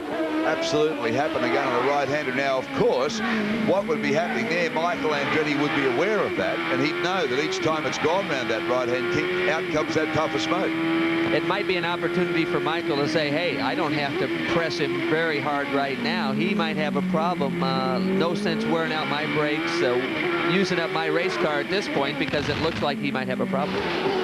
Al Unser Jr. out in front, maybe with a problem. We're not trying to put too much drama into that, but it's happened 3 times now, going round that right-hand section of the circuit, blowing a little smoke. So Michael Andretti would be aware of that. Bobby Rahal now coming really into grips, and so is Mario Andretti. That's Fittipaldi there. Rick Mears is next. And through they come. They steam through, but it's still Unser Jr. out in front from Andretti. That's the Michael variety, and Mario now having a big go on Bobby Rahal. It looks like Mario was able to make some kind of adjustment, because he has snuck up and put the pressure on Bobby. Bobby might be getting held up by Eddie Cheever at this point, because all 3 of them are running together. Al Unser Jr. still stretching that lead over Michael Andretti, but this is a good dice here for 3rd place, 4th and 5th, because Mario Andretti now has closed up that gap on Bobby Rahal, and they're definitely getting held up by Eddie Cheever, because they seem to bunch up on those corners pretty quickly. We'll see what happens now when we get on the long straight. Cheever seems to have plenty of legs there, because he opens up a car length or 2 over Bobby Rahal straight away. You notice on the front of the right front of Cheever's car, he's got some kind of debris hanging on one of the brake scoops. Mario Andretti with a big move there, right through under brakes on Bobby Rahal. So Mario, the grand old man of racing, the living legend, as I call him, never won a race in Australia because he's never been here, but he's raced and won everywhere else in the world, and that was a smart move. It was very, very forceful. In fact, they touched. Now, the only problem with that is it doesn't take a real big bang to alter the alignment of these cars and alter the toe-in, or the camber for that matter. So, whilst he may have gained a place in doing that, he may have deranged the suspension, which will eventually make his car slower. Here we see it again. Mario sort of bulldogging his way through on Bobby Rahal. I'm sure Bobby's got some comments to make to Mario after the race. Bobby Rahal there, you see it, and there's the glare from that sun, and you see how then he went into the shadow straight out of that sun. So we mentioned yesterday that they could put a dark visor on the helmet, but Alan, as you pointed out, then that becomes a problem in the shadow area. Yes, whilst it helps you going into the sun, it doesn't do you any favours when you get into the shadows. It makes everything that much darker. Lead now 2.06 seconds, so that has come down slightly. Bobby Rahal now. You can see how Mario's sort of gone away from Bobby, so it'll be interesting to see if Mario's got something left for the blokes in front of him. Bobby Rahal, have a listen to the car as it really works the engine and gearbox. It's going to be fun to see Mario get past Eddie, because on these sort of circuits, Eddie drives a pretty wide car.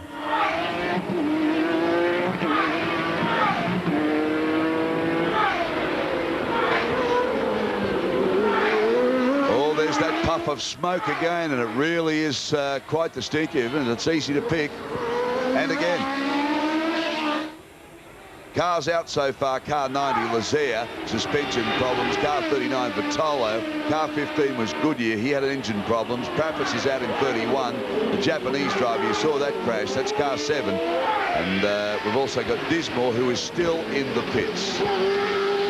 We saw there a little bit puff of smoke as he entered the corner right there. We'd previously only seen that little puff on the right-handers, but that was actually a braking puff and going into a left-hander, Alan.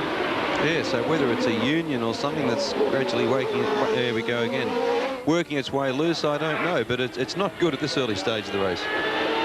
Michael Andretti very aware of that. But Alonso Jr. in car number 1, designating that he is the championship winner last year from Albuquerque in New Mexico. The 1990 IndyCar champion. First driver in kart history to win 4 races in a row. And they're at Toronto, Michigan, Denver and Vancouver. First, second generation IndyCar championship winner. Dad, of course, won it 3 times in 70, 83 and 85. Well, you mentioned the streak of 4 in a row, first driver to do that. That's incredible, because we're not running on anywhere near the same kind of surfaces everywhere we go. And to be that dominant, to win on that big a variety of racetracks is a real plus for him. That lead coming down, now down to 1.4 seconds. 1.4 seconds. And of course, Tom, I guess one of those 4 or so was an oval, as well as just being a street race. So it's an ability to be able to be super competitive on the road circuit and then adapt your driving style to suit the oval. Well, what's really amazing about Little Al, we've mentioned throughout the broadcast days that we've been here, is that he came up through oval track racing, and yet he's been a lot more dominant on the road circuits than he has on the oval tracks throughout his career in Indy cars. 28 of 65 laps completed now. Emerson Fittipaldi into the pits. Well, that is a shame for Emerson, because that looks a pretty lengthy sort of a stop as well. Anytime they have to take the engine cover off of one of these cars, they've got some serious problems. He hasn't been running that fast consistently since qualifying started on Friday. He's obviously having a little trouble getting the car set up, because it is a new car. Yeah, but that team does a lot of testing, and for them to come to a racetrack and have trouble with a new, even though it is a new car, is still a little bit unusual.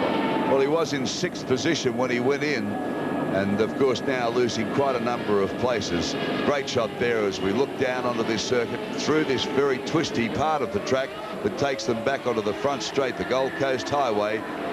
Alonso Jr. still in front, and the high-rise buildings and people scattered in all sorts of areas around here as we look down at swimming pools and tennis courts, and of course the great beaches here on the Gold Coast. Alonso Jr. can't see any of that. Michael Andretti can only see the back of him, so that's what they're looking at the moment. It's fun to watch this overhead shot, because you can really see how Little Al is able to get the power down off the corner. Michael's getting into the corner a little bit better, but Little Al's able to get the power down and pull out as they exit the corner. Again, that puff of smoke. If anything, Alan, I think it's getting a little heavier. It appears to be, Des, yes. Unless it's a union gradually working itself loose, it can't be an oil level, because it would get better, not worse. Charles Stewart in the pits, an update on Fittipaldi. Thank you very much, Darryl. Yes, it looks like bad news for Fittipaldi. It's gearbox problems. They're trying to attend to it, but they don't know the extent of it at this stage. Okay, so Fittipaldi just sitting there, and how frustrating is that? You've been there, both of you, many times. Well, it's not so bad when it happens this early in the race. What's really frustrating is you run 95% of the race, you get down to the last 4 or 5 laps, and then the car breaks, and that's even worse than when it happens at this point. Yeah, you did right there, Tom. I mean, I always used to say, look, if the thing's going to break down, please let it happen in the first 5 or 6 laps. Exactly. As we're talking, we see Michael closing that gap and really throwing the car around through the chicane areas. But some of the pit stop times here, Cheever was in for 15.8 seconds. He went on lap 19, 4 tyres and fuel. Al Unser Jr. was there for 17.08 seconds. He also went on lap 19. In fact, they all went in on that restart. Rail stop took 18.71 seconds. Michael Andretti, 13. He's by far the goal. No, he wasn't. Mario Andretti's stop was 12.97. So the Andretti team at the moment certainly doing the better of the pit stops. Well, and you can see where the problems arise just in the pit stop area. I mean, 13 and 12 is a lot better than 17 and 18 out of the Craig O'Gallus team. That's a lot of work on the circuit for the driver to make up. Riding with Michael Andretti, let's have a look at some of his highlights here. IndyCar debut in '83, that was at the Las Vegas circuit. Teamed up with Mario for 2 wins in Toronto and Michigan. Led 12 of the 15 races. He's raced in the Northwest Division Formula Ford Championship in '81, which he won. 6 wins out of that. In '82, the Super V champion. '84, he qualified 4th in his first Indy 500 race. He raced go-karts in the early 70s, winning 50 of 75 races entered from 72 to 79. He's also shared a Porsche and various sports cars with his father, which has always been an interesting combination. Al Unser Jr. out in front. He whizzes up the beachfront here, through the high-rise, through the people, along the beachfront. You can see there. The sand, we don't think is a major problem. You can see some of it on the circuit, but a lot of that was from the NASCAR racing, and that's the clean-up material they got to take the fuel and oil that was spilt from the wreckage of those cars. But there's the blue smoke. It's pretty obvious now. Every time it puffs out, Michael Andretti would be looking and perhaps smiling a little to himself. I think he is. He's lost a little bit of ground to Little Al. So the smoke that's coming off of Little Al's car is not slowing him down in any way at this point. You see some debris on the track there. This papers, and often you'll see a tear-off come off. And Tom, I'll get you to explain that, because you put layers of clear plastic over that visor so that when it starts to dirty up a little, you can get rid of it. Yeah, exactly. It's just a comfort situation for the driver, and different drivers will use different amount of those tear-offs. Some guys don't like to use too many of them because they think it blurs their vision when you put 2 or 3. Even though they're clear, they're not as good as a glass surface as far as vision is concerned. Okay, so there we go. Al Unser Jr. still out in front from Michael Andretti. We'll take a break, come back on the Gold Coast, more Indy.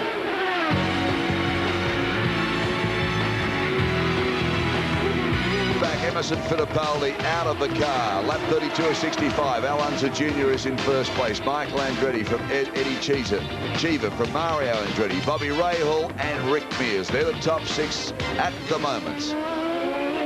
Looking at Eddie Cheever at the moment. Now, Mario Andretti starting to make a move on Eddie Cheever. And what an amazing man this Mario Andretti is. I mean, I guess if you talk about motor racing, Tom, anywhere in the world, synonymous, the name Andretti, but Mario, I mean, he's done it all. He really has, and he's been great for our sport. You know, he's known worldwide. He's had success in all forms of racing, and still at 50 years of age, he still can run with what they call the kids out here, and give them all they want, and a lot of times more than they want. Well, he took on the World Formula One drivers. He won a championship there. In fact, Alan, he told me his favourite car was the Lotus 79. He thought the 78 and 79 were just beautiful cars to drive. Well, they were. They were beautiful-looking cars, and they were really the first of the ground effects cars that Colin Chapman stumbled across this new idea to suck the cars onto the ground. And Mario in 1978 with Ronnie Peterson literally dominated Formula One with those cars. They were virtually unbeatable, and they just walked it as they will. 7 cars out because of Fittipaldi stepping out of the cockpit. 7 cars out. But this man, let's have a look at some of his career highlights. Just amazing. Formula One world champion in 1978. Second to A.J. Foyt in IndyCar victories only, 51 to Foyt, 67. First kart IndyCar driver to win $7 million. That's for the 5th place at Long Beach in 1990. 89 2 seconds, 6 top 5 finishes, 21 road racing wins and 26 pole positions. And we're only touching on some of the things he's done. Yeah, we don't have time to list them all. And you talked about the $7 million. I think Mario's probably got most of that still in his pocket. I can remember golfing with him the other day, Alan, and he mishit one of the balls, and we spent a long time looking for that ball. I told him I'd buy him another one, but he wanted that ball. He might have something about his balls, Tom. He told me he hits a lot of them straight up in the air. He said, I have a lot of trouble keeping my shots low to the ground. And notice I said shots, right? Answer now. Completed enough laps in the lead to gain another championship point. So let's recap and bring people up to date with that. He's already claimed a championship point for taking pole position. He's now claimed another point because of the amount of laps he's led. Is that correct? Yeah, that is correct. And then obviously we got the point system for the win, the position places. So, you know, all this time out here is not for naught. No, it wasn't that. I've made a mistake there. I must correct myself because it was Michael Andretti, of course, who was on pole. So Al Unser Jr. picking his points up for leading the race. And Michael Andretti's also claimed the championship point because he was on pole. So they've got a point apiece. Yeah, exactly right. It was interesting watching the leaders go around some of the slower cars. Dean Hall there, he actually had the car sideways and it threw his head from side to side. It was very interesting to watch. Charles Stewart with Emerson Fittipaldi in the pits. Thank you, Daryl. Emerson, what was the problem there? Was it gearbox? Well, the car was running beautiful. I was very pleased today. I was just taking it easy situation there. I was going to start attacking the race now, really driving hard. And we had a transmission problem. Yeah, you've got a lot of experience, of course. Does this still disappoint you? I mean, do you still go through the same emotions? Well, it's a little disappointed to come all the way to Australia as the first race here. Potentially, I really couldn't do well. Today, the car was running. I mean, the handling was beautiful. The brakes were beautiful. And, you know, I'm looking forward to come back next year and try to win. Thank you very much. Emerson Fittipaldi standing still. Al Unser Jr. on the move, out in front here at Surfers Paradise in the Gold Coast Street Circuit. 35 of 65 gone down now, and it is a long way to come to finish up that way so early in a race. Yeah, but as a race driver, he's aware of that. You know that you're going to suffer those kind of disappointments throughout your career.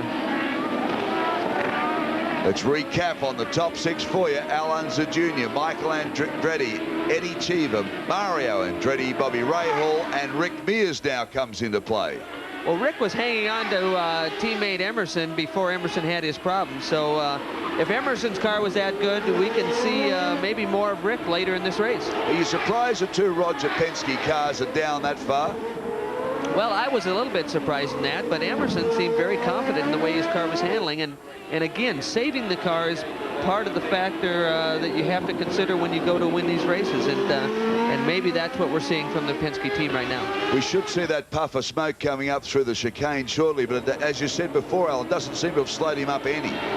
No, I don't think it's affecting the performance one little bit, so I can only hope that it's a bit of oil splashing onto the exhaust. You'll see it now as perhaps he comes up to the chicane.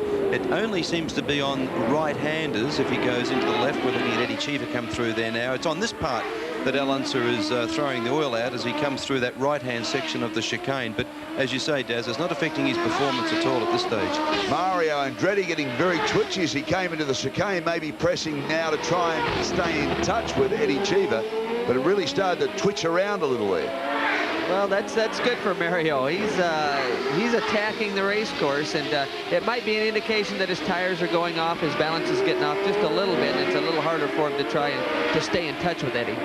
Okay, we've seen him come into the pits, of course, under that yellow flag. When can we expect now another pit stop? Well, again, I was looking at 20-lap segments. I'm not sure they went 20 laps before they came in that first time, but again, they were taking advantage of that full course yellow. So, you know, they're going to be looking for the full course yellow or possibly another 20-lap stint. Well, the margin from 1st to 6th is 32.61 seconds. That's the margin between Al Unser Jr. and Rick Mears. Yeah, well, of course, if Rick is looking after the machinery, it's all very well and good to do that and say you're going to attack in the later half of the race. But 36 seconds is really stretching it a bit too much. He wants to get a bit more in touch, I think. I have to agree. You know, I had a little trouble believing what Emerson was telling us there, how happy he was with that race car, because when drivers are happy with race cars, they usually don't lose touch with the leaders by very much. Well, maybe this is an indication the cars will be coming in, because we've just noticed a pit stop sign for car 11 to say coming in 2 laps, coming in 2 laps. So maybe that'll be the first of our pit stops. Now, this is going to change all of these margins all over again. Well, Des, car number 11 is the Budweiser car, and they had been very concerned about fuel mileage. They were one of the first cars to pit running in earlier. 10th. Running in 10th spot at the moment. Eddie Cheever turns the car in. Bai Chi was so fast on Friday, so fast on Saturday, just got bumped in the final minutes of practice by Michael Andretti. He was very disappointed because it would have been his first pole position. Well, I can't blame him for being disappointed. He put in a tremendous effort all weekend, and still right there, but you can see the smoke is getting maybe a little more intense out of that Al Unser car. And it would appear that Michael now has really made some inroads in that gap, and I don't know, maybe it's the carrot, maybe it's his incentive to go for it. Maybe he's thinking, well, hang on, I better not hang back all day hoping this thing's going to blow up, because it may not. No doubt about it. Michael Andretti certainly closing up now. All pit crews are ready. I've just had a look across here at pit row. They're all ready and waiting. So we're going to get some people in now. This is going to make it interesting. And there's that puff of smoke. It's there, and Andretti knows it's there. They're all ready. So these margins now are going to change.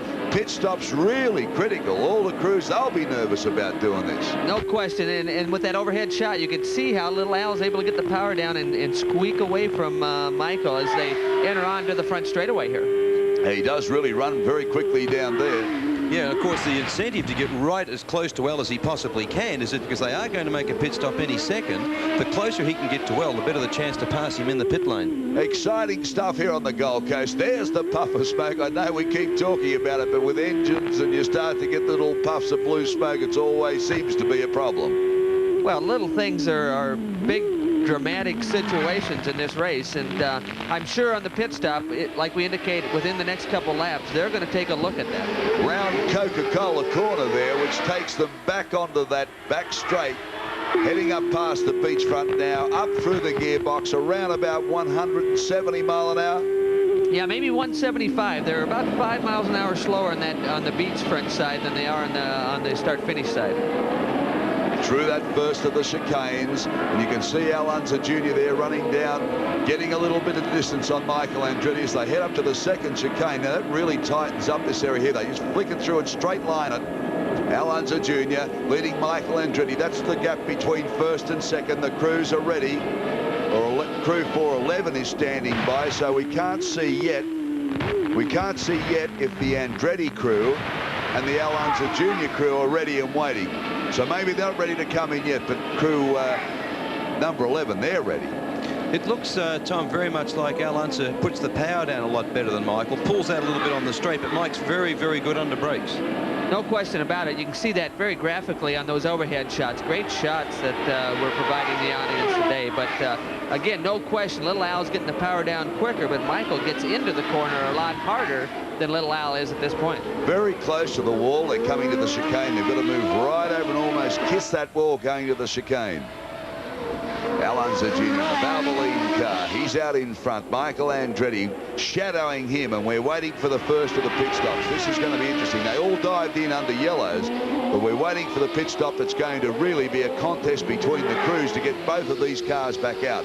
Each of the teams we expect to make 2 stops, so a lot of variables to come into it.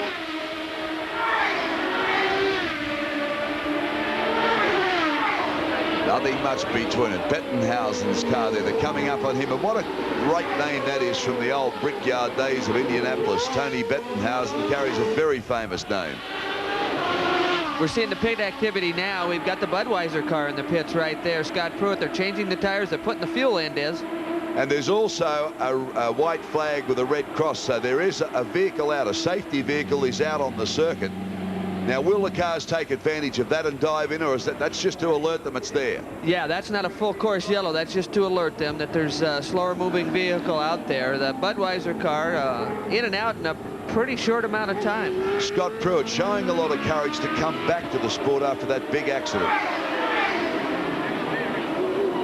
Yeah, I mean, Scotty, he broke ankles and knees and backs and you name it. He broke it, and he's went through 8 hours of physio a day and really worked 100% to get back in the cockpit. And I think, considering it's a brand new car that hasn't turned a wheel before, and considering it's his comeback, I think they're doing a really good, fine job. Well, Pruitt, interesting enough, has been the first in both times into the pits. Yeah, Des, that's what we talked about just a few minutes ago. They aren't sure that they're getting the mileage that these Chevrolets are. Again, it's that new engine, fuel management system they have on board that Judd motor, and it doesn't look like they got that mileage where they want it to be yet.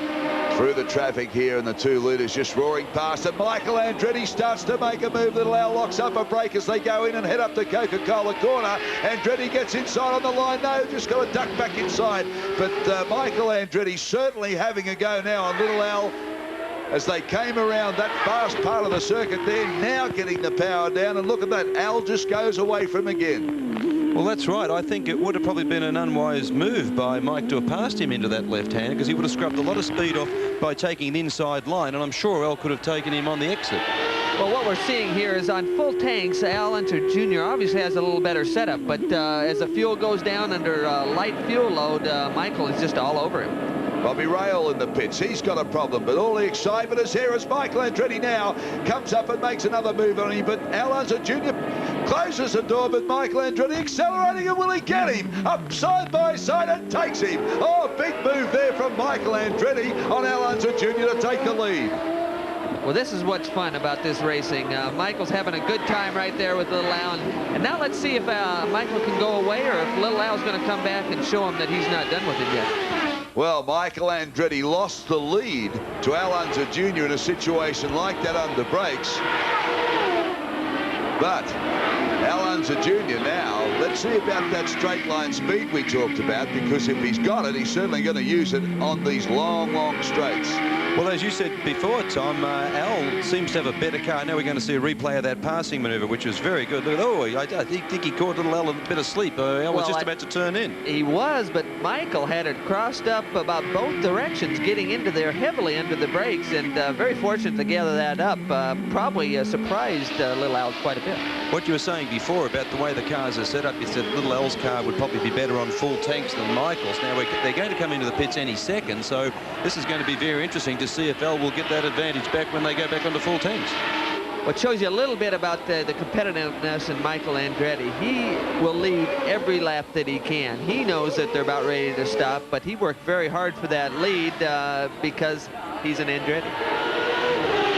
Fantastic racing here on the Gold Coast. Little Al Unser now coming right up behind Michael Andretti. They straight line that little chicane. Now they'll get into some twisty parts of the circuit here to get back on the pit straight. We're keeping our eye on the pits to see when the 2 crews are ready. They won't be far away. We've had 8 retirements so far. Car 90 with Lazer, 39 from Pitolo, 15 the Goodyear car, 31 Krappus. The Japanese driver crashed out of it, Matsushita. 12 was Dismore, he's out. Fittipaldi, unfortunately, is out, and car 44, Kruger, is also out. So we've lost now those cars out of the race, but we haven't lost our first and second places. Nothing in this at all. They've gone past the pit entrance. This time we'll keep our eyes out. They must come in soon. 41 laps have gone, 25 to go. See the smoke from Al Unser Jr., but not too far behind Al is Eddie Cheever. So it's either the Michael or Little Al is obviously slowing down somewhat, and the rest of the field is not very far off. Let's just listen to the car's engine, the gearbox, work with the drivers.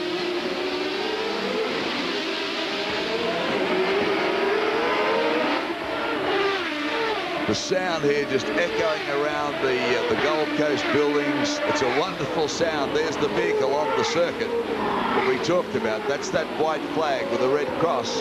There's actually a couple of those safety vehicles out in the racetrack right now. There's somebody else out there that I noticed the lap before with some yellow flags and white flags. So there's trouble on the race course. The black car there, of course, is Jeff Andretti. Michael just blast past his brother. Oh, and there's been a bingle there. And that's Al Unser. And the wing is off the car, and another one runs into him, and that's Beers. No, that's Mario Andretti. Mario Andretti is out, and Al Unser Jr. out. Well, it happened in that chicane. A tangle up there. Al Unser Jr. backed the car out. He was launched, actually. Mario Andretti came through, and that could have been a result on Michael going past his brother Jeff. Well, exactly. Jeff obviously moved over to let Michael by. Maybe didn't see Little Al coming, or they reached that chicane at just the wrong moment. And Little Al and Eddie Cheever's in there. Eddie Cheever is there as well. Well, double yellows, of course, are out. Let's have a look at this. Let's have a look at this. There's Jeff Andretti moves over for his brother. And Al Unser Jr. spins, rides high on the bump and goes bang into the wall. And, of course, Eddie Cheever comes straight into him. Yeah, Little Al looked like he locked up the brakes. He wasn't sure what Jeff Andretti was going to do. And then, bam, you can see Mario didn't have anywhere to go. It looked like Little Al applied plenty of brake. Here we go. This is looking down on it, Tom. This will give you a good view, and Alan. Yeah, Michael gets by real easily. Jeff's moved over for him. No contact now between, there you go, Al's locked up the brakes. He's got the car sideways.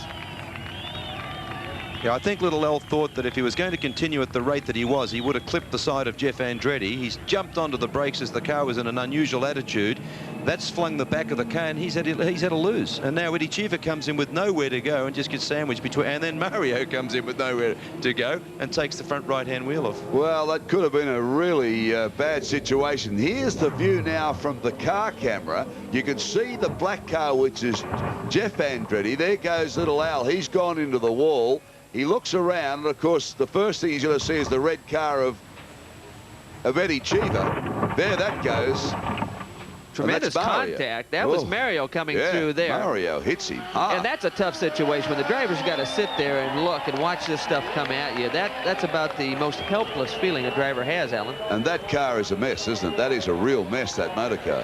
It certainly won't be racing for the rest of the day, Daz, that's for sure. But I tell you, I honestly believe Al Unser read the whole thing a little wrong. I think that he misread where Jeff Andretti was and just decided to go in and thought, hang on a minute, it's all getting out of hand, and jumped on the brakes. Well, that's exactly what happened. It's easy for us to sit here and say that because they're going so close to the ragged edge that a small misread like that, you lock that brake and the car's sideways.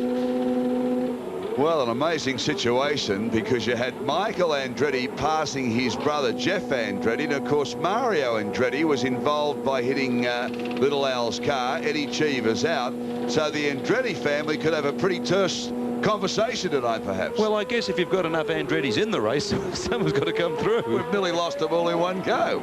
Well, here's Jeff after a pit stop, lighting up the tires, exiting the pits. He comes through the whole situation unscathed and is on. Eddie Cheever in the pits, he's lost the nose.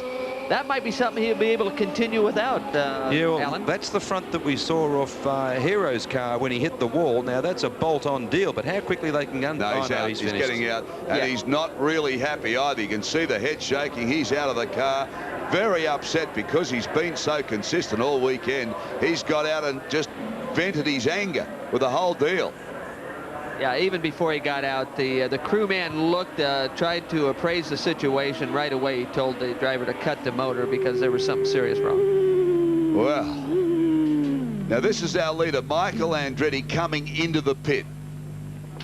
This is coming into the pit. He's now sitting there, Michael Andretti. He probably isn't aware of all of that behind him. He would have seen some of it, but certainly not all of it. Yeah, and the crew can't help him out much because they really don't know who's all been involved and who hasn't because it takes place on the other side of the racetrack. We can see the counter ticking away there, 14-4. Not a bad stop. No, that isn't too bad. You could tell that before they even had the car off the ground, they actually had the right front tire loose in that tire change. Tom, they would have told him over the radio, though, particularly if they have a monitor in their pits looking at the broadcast, they would be able to relate to him over the radio what's going on. Well, that is true. I'm not sure how many of the crews actually are monitoring, you know, our TV presentation. I know they are on radio communication, and they are on the kart frequency. They do monitor that. Well, of course, that was Michael Andretti coming into the pits after the incident. He's back on the circuit behind the pace car. And, of course, this carnage, it's got to be removed now from the circuit. So we'll bring you up to date with places, because a lot of this has changed now. Mario Andretti was going so well. Eddie Cheever was going so well. Al Unser Jr. So three of the top players out at the moment. Bobby Rahal is still there, I notice. Well, Rahal's still there, but it looks like the big gainer right now is going to be Rick Mears. He's pulled right up within a car length or so of Michael. So Rick Mears, and I saw Danny Sullivan right there. So they are big winners in this whole fiasco. Well, this crowd on the Gold Coast really getting an introduction to IndyCar racing. It's pretty spectacular stuff. I mean, we've seen high-speed dicing. We've seen some big shunts. And now they restart. We've had, what, 3 restarts so far. This will be the 4th. I got to believe some of that problem that entered the chicane situation had to be caused by debris that was on the racetrack after Al got in there, jumped over the curbs, maybe knocked some of the gravel and rocks onto the racetrack. And that might have been why it was so tough for Eddie Cheever to avoid the situation, then even Mario after that. So it could have been debris from the chicane that actually caused some of the later incidents after Little Al's initial problem. So Rick Mears, Danny Sullivan, who has been pretty low profile all weekend. That's John Andretti. So we've still got 2 Andrettis running. I know that Steve Horn, who's the co-owner of Scott Pruitt's car, was A, worried about their fuel economy, and B, about their brakes. This is obviously helping them. Barry Sheen with Mario Andretti. A big cloud of smoke, and by the time I got there, you know, I took evasive action, but I was in so much gravel, and I just couldn't steer away from it, so I caught the corner of Al and knocked my right front wheel off. And you're limping. Did you hurt your leg? I'm okay. Okay. Thanks, Mario.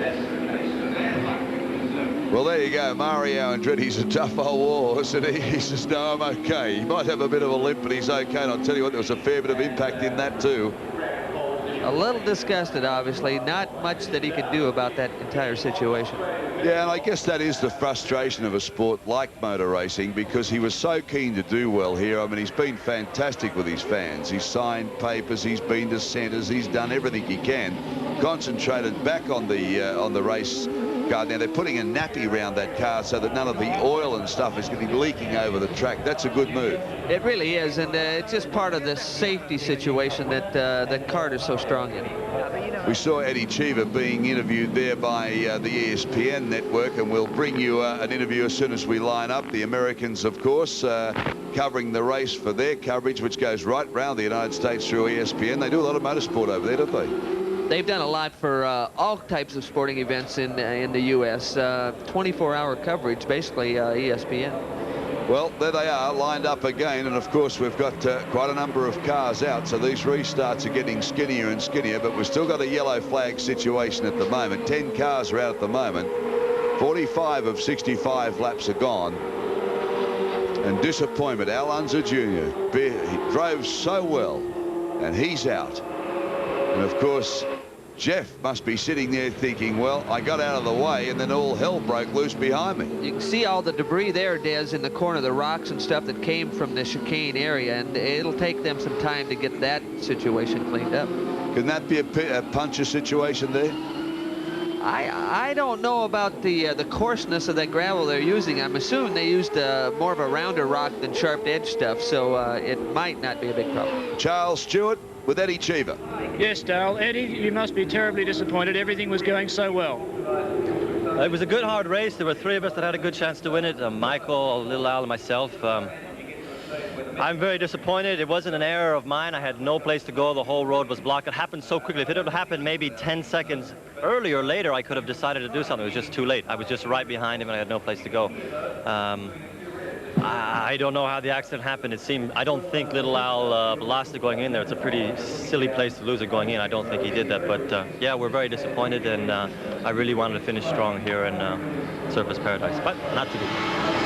What do you think of the track now you've actually been out and driven around? I mean, what were your impressions in race trim? very hard racetrack. I was having to cool my brakes down every 3 or 4 laps. I got caught up in a slow pit stop when I passed Michael Andretti, and that really had to use my brakes a lot, and I lost all that because I had to catch up again. But it's a good track. This is going to go down as one of our better circuits. They've done a great job, and I'm very disappointed I'm not going to be on the podium. What about at the start? There seemed like a little bit of anger shown by Michael Andretti at something that was going on. Were you aware of that? I wasn't looking at Michael. I was actually looking where the starter told us that we were going to accelerate was a good 200 yards farther down the road, but Michael took upon himself to accelerate a lot earlier. It was his call.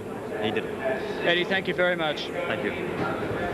Well done, Charles. There's the wreckage of Al Unser Jr.'s car being removed from the circuit. The top 6 now: Michael Andretti, Rick Mears, Danny Sullivan, Arie Luyendyk, Scott Pruitt and Bobby Rahal. Now, when you look at Scott Pruitt up to 5th spot, this is his first race back after a year out because of those injuries we talked about. So, gee, he'd be sitting there with a bit of a smile on his face. Well, actually, Des is his second race. He was involved in the IROC series, which is 12 identical Camaros, and he actually won that race in his first outing. So this is his first IndyCar outing, actually, in a brand new car. Fuel mileage is a problem, but these full course yellows are, like Alan indicated, are really helping the True Sport team. Yeah, I meant IndyCar race when we're talking about. Right, we'll take a break as the cars are being reformed.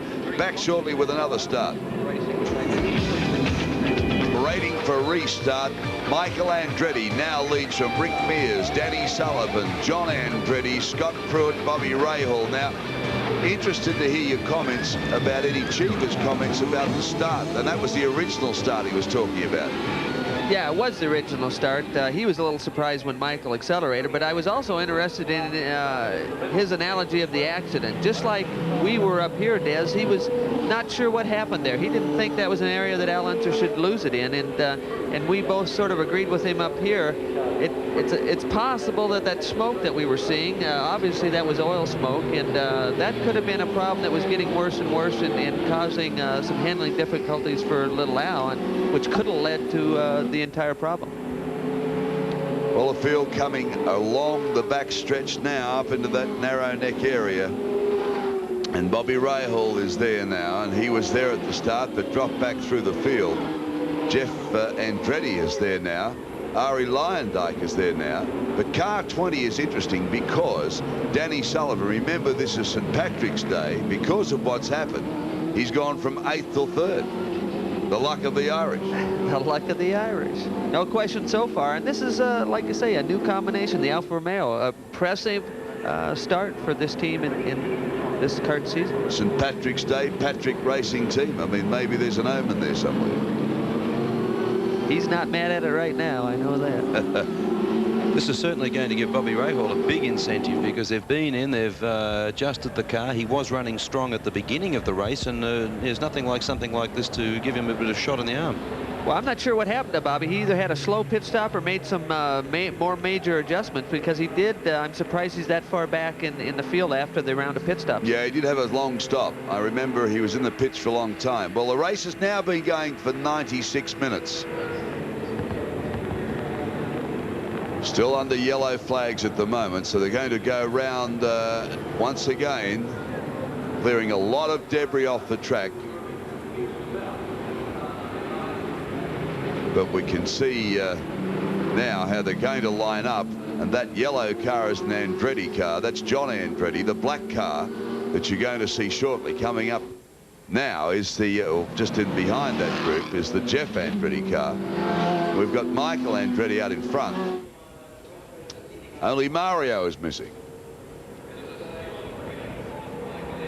We're also in a stage of the race, Des, where they probably are not going to have to make another pit stop for fuel. So all the top teams, all the Chevrolet teams anyway, will not have to stop for fuel, Alan. But I'm not sure about that Budweiser True Sport car. No, and the sad fact of the matter is either are they, probably, because I just don't think they fully have sussed out how many miles they can do. Well, I know they had to richen the engine off because they were all very well in getting economy, but then they were getting overheating, so they've had to sacrifice a bit there. And also they were a little bit worried about their brakes, but once again, all these yellows are going to solve that. So you can see them weaving around, keeping it going right along the beachfront at Surfers Paradise. What a sight that is. The most famous strip, I guess, of sand outside Bondi Beach in Australia.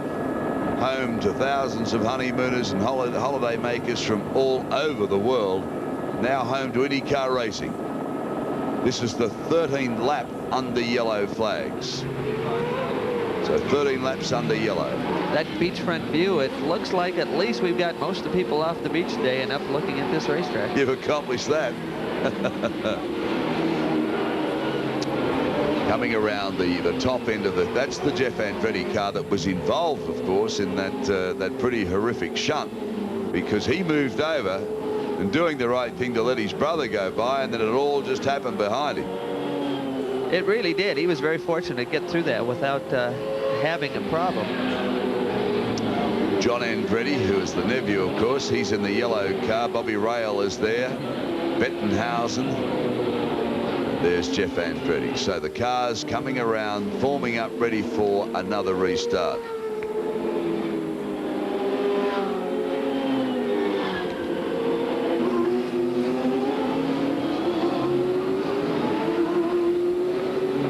Well, it's been a dramatic situation in an IndyCar race. Before officials will use a red flag to halt an event, Chief Steward Wally Dellenbach explains when a red flag will be used and why. We try to stay away from a red flag situation if at all possible. See, unlike Formula One racing, they don't have a pace car that goes out and have a full force yellow. We do. This way the continuity of the race stays together and we don't have what you call a cold shutdown. And then we can quickly clean it up and return to what we call green flag racing again. And that's worked out very well for us. And of course that, coupled with the fact that you have pit activity at the same time, it sets up for a new race. Sullivan diving into the pits there because we're one more lap under a yellow flag, we've been told. So Danny Sullivan coming in. This is obviously they're topping off the fuel situation. Again, they must be real concerned whether they can go the rest of the race in that many laps without taking on more fuel. So they waited to the last moment, one lap to go before green, to take on just that extra amount of fuel that might make it to the finish for them. Tom, they look like they might be adjusting the roll bar as well on that car. I see they've taken the thing off the front there, and he's got the screwdriver in there. He's got his hands in there now, so he's obviously might be making a roll bar adjustment. They also look like they're real concerned about the brakes. So, you know, this racetrack is stretching the limits of these race cars. Wally Dellenbach, we heard explaining the red flag situation, also a name that I recall from Indianapolis. Yeah, Wally had a lot of success in IndyCar racing and was a very good driver actually himself. Was that back in the front-engine Offenhauser days? Wasn't that far back. I used to race against Wally. You know, it was the late 70s when I think Wally got out. So he ran both the front engine and the rear engine. Yeah, I remember that, and that must have been one heck of a thing to go from those style of cars, because they were big, powerful cars, weren't they, in those days? Well, they were hard, and the tires were hard, and the tires weren't as fast. I mean, and they didn't have the aerodynamics, so technology has really come forward in IndyCar racing. Well, it's interesting because as the field comes around, Danny Sullivan is still there, still in the pits, currently in 3rd position. So, Tom, he really has to get out before that pace car comes around again, because if he does, he can go like hell to get around the track and join up at the back. If he doesn't, he's at least lost a lap. Yeah, but he is out plenty of time. Now, will he be able to catch the pack before they actually get around to the start-finish line? He'll be having to gas the car pretty hard here just to catch up with this one. Yeah, he's doing this on fresh rubber too, so I mean this is a bit of a moment in time for him too. He's got to be very careful. He's got to go hard to try and catch him up, and he's on fresh rubber. Well, you can see when he first got off the accelerator how the car jumped sideways, so he's got to get the temperature up in those tires. So there are a lot of variables in this form of racing as the field is reforming for yet another start.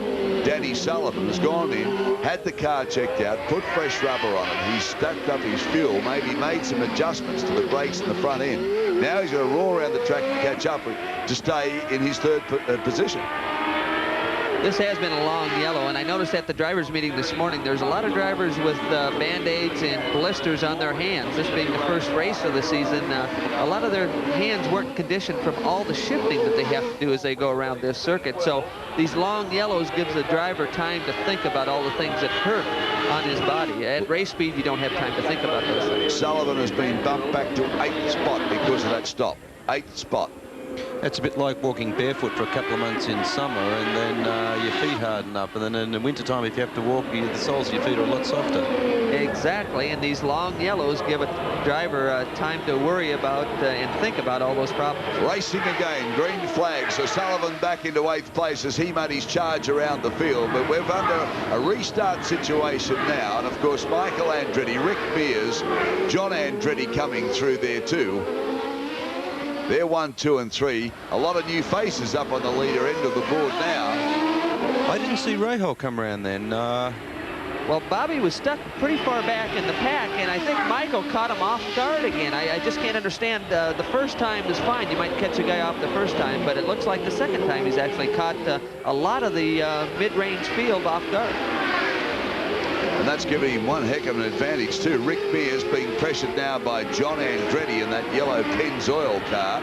Mears in the familiar red and white Marlboro colours that we're used to here in the Penske car. And the Kmart black, white and red colours of Michael Andretti out in front. So they're all bunched now. We've still got a race going on for 1, 2 and 3. And this is the beauty of IndyCar racing. I mean, you get a spaced out field, something happens, you're all back racing again.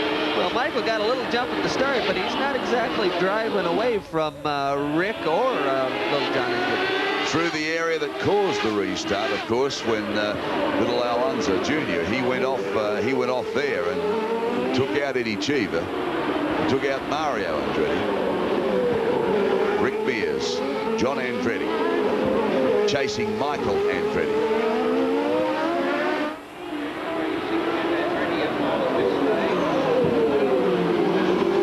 Scott Pruitt now is in 4th place. So that's a remarkable turnaround for Scott, because, gee whiz, he struggled the first day in practice to get enough time on the track. Yesterday a little better. Now he finds himself in 4th place. Michael Andretti being challenged by Rick Mears, and Rick Mears, one of the more experienced drivers, a champion driver, and of course has had his moments over his career. Well, he really has. He has a lot of success, but he, like Scott Pruitt, was hurt real bad in an accident up in Canada a few years back, and that really hurt his road racing ability. It took him a long time to get his feet back in shape, and it actually really hindered his performance on the road circuits. He came back and did well in the ovals right away, but had a lot of trouble on the road courses, but now we think he's back to full strength. We saw a story earlier too about the fuel you use and the way it burns, and of course you can't see the flame, and he was involved in a pretty nasty incident there too. Well, he was almost involved in a nasty incident right there. He's throwing the car sideways through that chicane, Alan. Rick Mears, 39 years of age, a resident of Bakersfield in California, 1990 Indy season.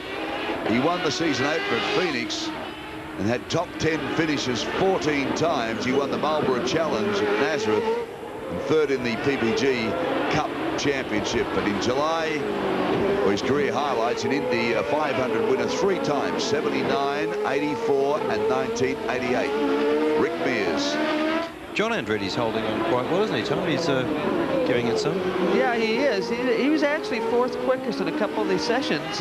They've had little problems that really have kept him from qualifying, really, as well as his speeds were indicating in some of the practice sessions. So doing a good job, and he's right there. Michael Andretti, Rick Mears and John Andretti fighting it out. Let's recap the top 6 for you. As we said, Michael Andretti, Rick Mears, John Andretti, Scott Pruitt, Brayton and Rahal now back in 6th, and he's a long way back in 6th too. He must have some problems, because I mean, even though he did get caught out at the start, I would have thought he would have been a bit closer up towards the leaders than what he is. Well, just as we were talking about Rahal's problems, and it could be brake related, we see Michael Andretti locked up a front brake. So, you know, this, like we talked about, is a very difficult course on the entire car, and especially the brakes, and maybe that's what Bobby's having the trouble with right now. Michael Andretti, Rick Mears, John Andretti pouring through now. 1, 2 and 3. By gee, we've seen some changes in the top 6 since this race started.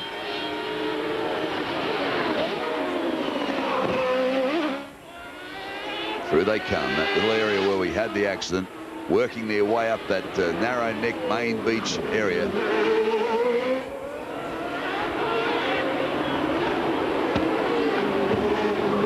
Michael Andretti.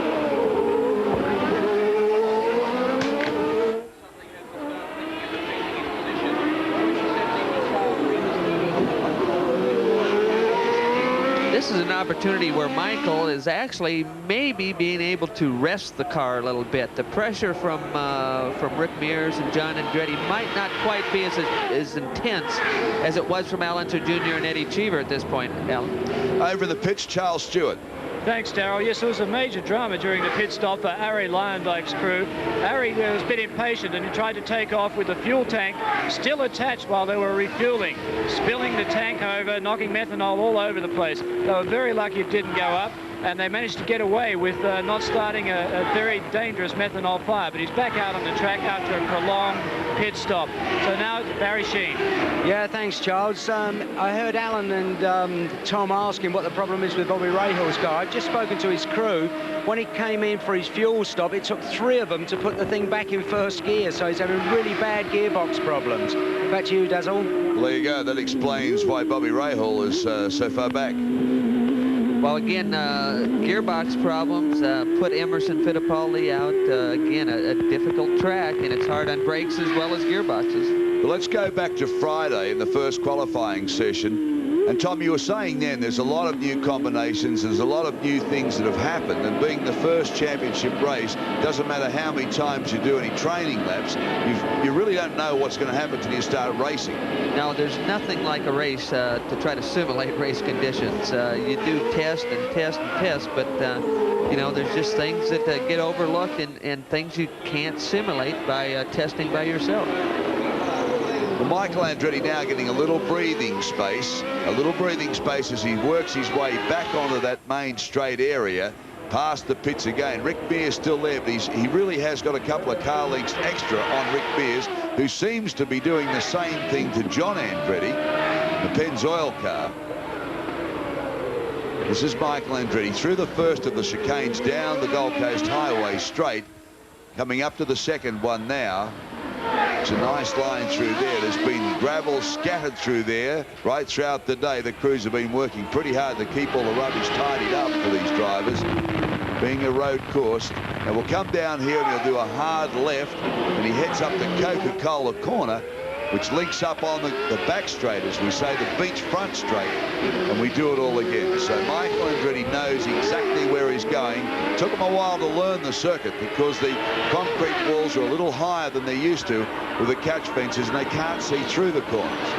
Well, they can't see through, and as you can see down that long straightaway, you go from shade to sunlight as they go by the high rises and come out into the open. They get the sun in the face, and in the high-speed part of the racetrack, it can be a distraction for these drivers. Plus the fact that Michael almost lost the first day of qualifying. He had trouble with his race car, switched over to the T car or the spare car and had trouble with it. So he's probably a day behind. Well, the news is now from the pits that Bobby Rahal is back up to 4th. So obviously the problem, he's either cured it or he's learned to live with it, and he's fought his way back up to 4th spot. Now this is a replay of Bobby Rahal coming up that back straight area we talked about. Had the gearbox problems in the pit area. That was a pretty fast area where he just got by Scotty Pruitt, so I don't know if Scotty pulled over and let him go, but that was a fast part of the racetrack right there. So that's how Bobby Rahal has got himself back into 4th, going past Scott Pruitt. Pruitt doing a great job hanging on, and also hanging on, trying to hang on to Michael Andretti as Rick Mears will take a break, come back for the exciting closing stages of this, the first IndyCar race in Australia. Dogfight on our hands here now, 55 and 65, there's 10 to go. The margin, but you can see it, forget it. Look at this, Michael Andretti gets a little sideways, and this is where Rick Mears really closed up, locks the car up, gets it sideways, and Rick Mears came in very, very quickly, and Rick Mears now makes a move. Rick Mears getting through. Well, he said he's an experienced campaigner. He's done it. He hounded him and pushed him and forced him, and then took the move, and has gone away with a couple of car lengths straight away. No question about it. Michael experiencing some kind of problem. He actually locked up the rear brakes going into the corner right before he was passed, and so they're having a balance problem. Alan, possible brake problem there? Well, I think what's happened is that the pace was so hot at the beginning of this race with Alan subdued and Eddie Cheever. Obviously, Michael's been leaning on those brakes a hell of a lot more than what Rick Mears. We're just seeing this passing move by Rick Mears again, so he's got a lot more brakes left than Michael, and I think because of the hot pace at the beginning of the race, Michael's obviously used up a lot more brakes than what Rick. When Rick was in 7th and 8th place, he was not using the brakes anywhere near us. Now he's got them when it counts towards the end of the race. Tom, you've mentioned a couple of times through this race how the cars, some cars are quicker on full tanks, other cars behave a little differently and better perhaps as they get lighter. This is happening now with only 10 laps to go. How does it feel from a driver's point of view for the attitude change of the car? Well, a lot of times you don't feel it, but you just start losing grip. You're not as quick in a certain area. You got to brake a little bit sooner. You can't accelerate quite as quick as you come off the corner, and that's the difference. It doesn't take much. And, you know, Alan, you talked about the brakes. Michael's locking up rear brakes. You saw Rick lock up a front brake when he made the pass on Michael. And if you're going to have a brake bias problem, it's a lot better to lock up a front or be strong in the front rather than the rear. Well, look at this. He stretched the lead already to 1.53 seconds after getting past Michael Andretti. Well, see, once again, John Andretti could have plenty of brakes left because, you know, when you're laying back in, as I said before, 8th, 9th and 10th place, you're nowhere at the pace these guys are. These guys were running very hard at the beginning. Now, chances are that John Andretti might have a go at his cousin. Well, no question about it. You can see in this picture that Michael's not in the picture anymore, and that means Michael's dropping back. Rick Mears in the Penske car. Oh, boy. We've had some lead changes here, and Rick Mears has got the lead at the right end of the race. He's got just a few laps to go. This race winding down to a pretty exciting conclusion. Just who's got the brakes left? Can John Andretti get Michael Andretti? 56 of 65 have gone. Now here we look at this again. This is Michael Andretti being passed by John Andretti, right there. So that's happened. That's happened. Car. Well, there you go. Alan, you've read it right. Pretty much no contest there. Michael having some kind of problem. Well, that would very much suggest brake problems because his cousin just really did outbrake him quite severely into that chicane. I would suggest Michael hasn't got any brakes left. Yeah, well, John Andretti now, has he got the experience? Has he got the equipment now to chase Rick Mears and perhaps catch him? Well, he doesn't have the experience Rick Mears does, but he might have the equipment. We'll just have to wait and see what winds down in the last remaining laps. Oh, and getting sideways there, so he's trying. Barry Sheen in the pits. Yeah, AJ's got it absolutely the nail on the head. I've just spoken to Michael's crew, and they said he's having terrible brake problems, and they keep sort of locking up and fading, so that's what the problem is, AJ. You were right. Alan Jones, former world champion for Australia in Formula One, reading that pretty well. Living on the Gold Coast these days and pretty excited about seeing some race cars go around streets he's pretty familiar with. Well, once again, Daz, it's great because, you know, as Tom said before, there's not too many bodies on the beach. They're all here looking at the race, and let's hope all the people around the world are as well, because you couldn't. This place looks. Some of the pictures we've seen of the high rises and the beaches. If you're over there now in the cold part of America where you come from, Tom, or where you're from, Phoenix, that's not too bad. But if you're up in the northern parts and you're looking at this race, you think to yourself, I've got to get down there and get some of that. Well, this surely can't make anybody mad. Fun place to be, and it looks like we're going to be here many years in the future. John Andretti and the Jim Hall Pennzoil team. Jim Hall, of course, would be known to most Australian motorsport fans because of the beautiful Chaparral cars he ran some time ago. John Andretti is age 28. Resident of Indianapolis, 1990 IndyCar season he drove for Porsche. Had a number of mechanical problems. His best result was 8th in Laguna Seca. We've got Charles Stewart back in the pits with another update. Okay on fuel. Yes, we have Roger Penske with us. Roger, things are going pretty well at the moment. Well, we've got 7 more laps to go. I'll tell you how good we're doing when the race is over. Rick's drove a great race, and we're glad to be here in Australia, and got my fingers crossed. Is he driving it to plan? Well, we're running as hard as we could all day. Yes, sir. Thank you. Good luck. Roger Penske, I mean, what a great character he's been in United States racing. I mean, he's been around European racing, but he really has put so much into the sport. Oh, Michael Andretti is off there. We'll hopefully get another look at what's happened there. So the brake problems you talked about, Alan Jones, certainly, well, that solved the brake problems. There it is, the big lockup, drying on and up the escape road. That's lack of any brakes right there, Alan. He just had no pedal there, obviously, at the end of that straightaway. Yeah, I mean, and now his cousin John really has to sort of, this is where experience comes into it. He has to now make a decision. Does he drive 11 tenths in the hope of catching Rick Mears, or does he consolidate his position and just settle for second place? Yeah, that'll probably be a decision that the crew might help him with, because they'll evaluate whether he's actually able to pick Rick Mears up a little bit on lap times, or if he's actually losing. And if he looks like he's got a shot, they'll give him the go-ahead. Well, that's what's happening. It was just out to 5 seconds, and he's taken some time off. He's back to 4.81 seconds. We're talking about Rick Mears and Roger Penske before that accident of Michael, or the run-off there of Michael Andretti.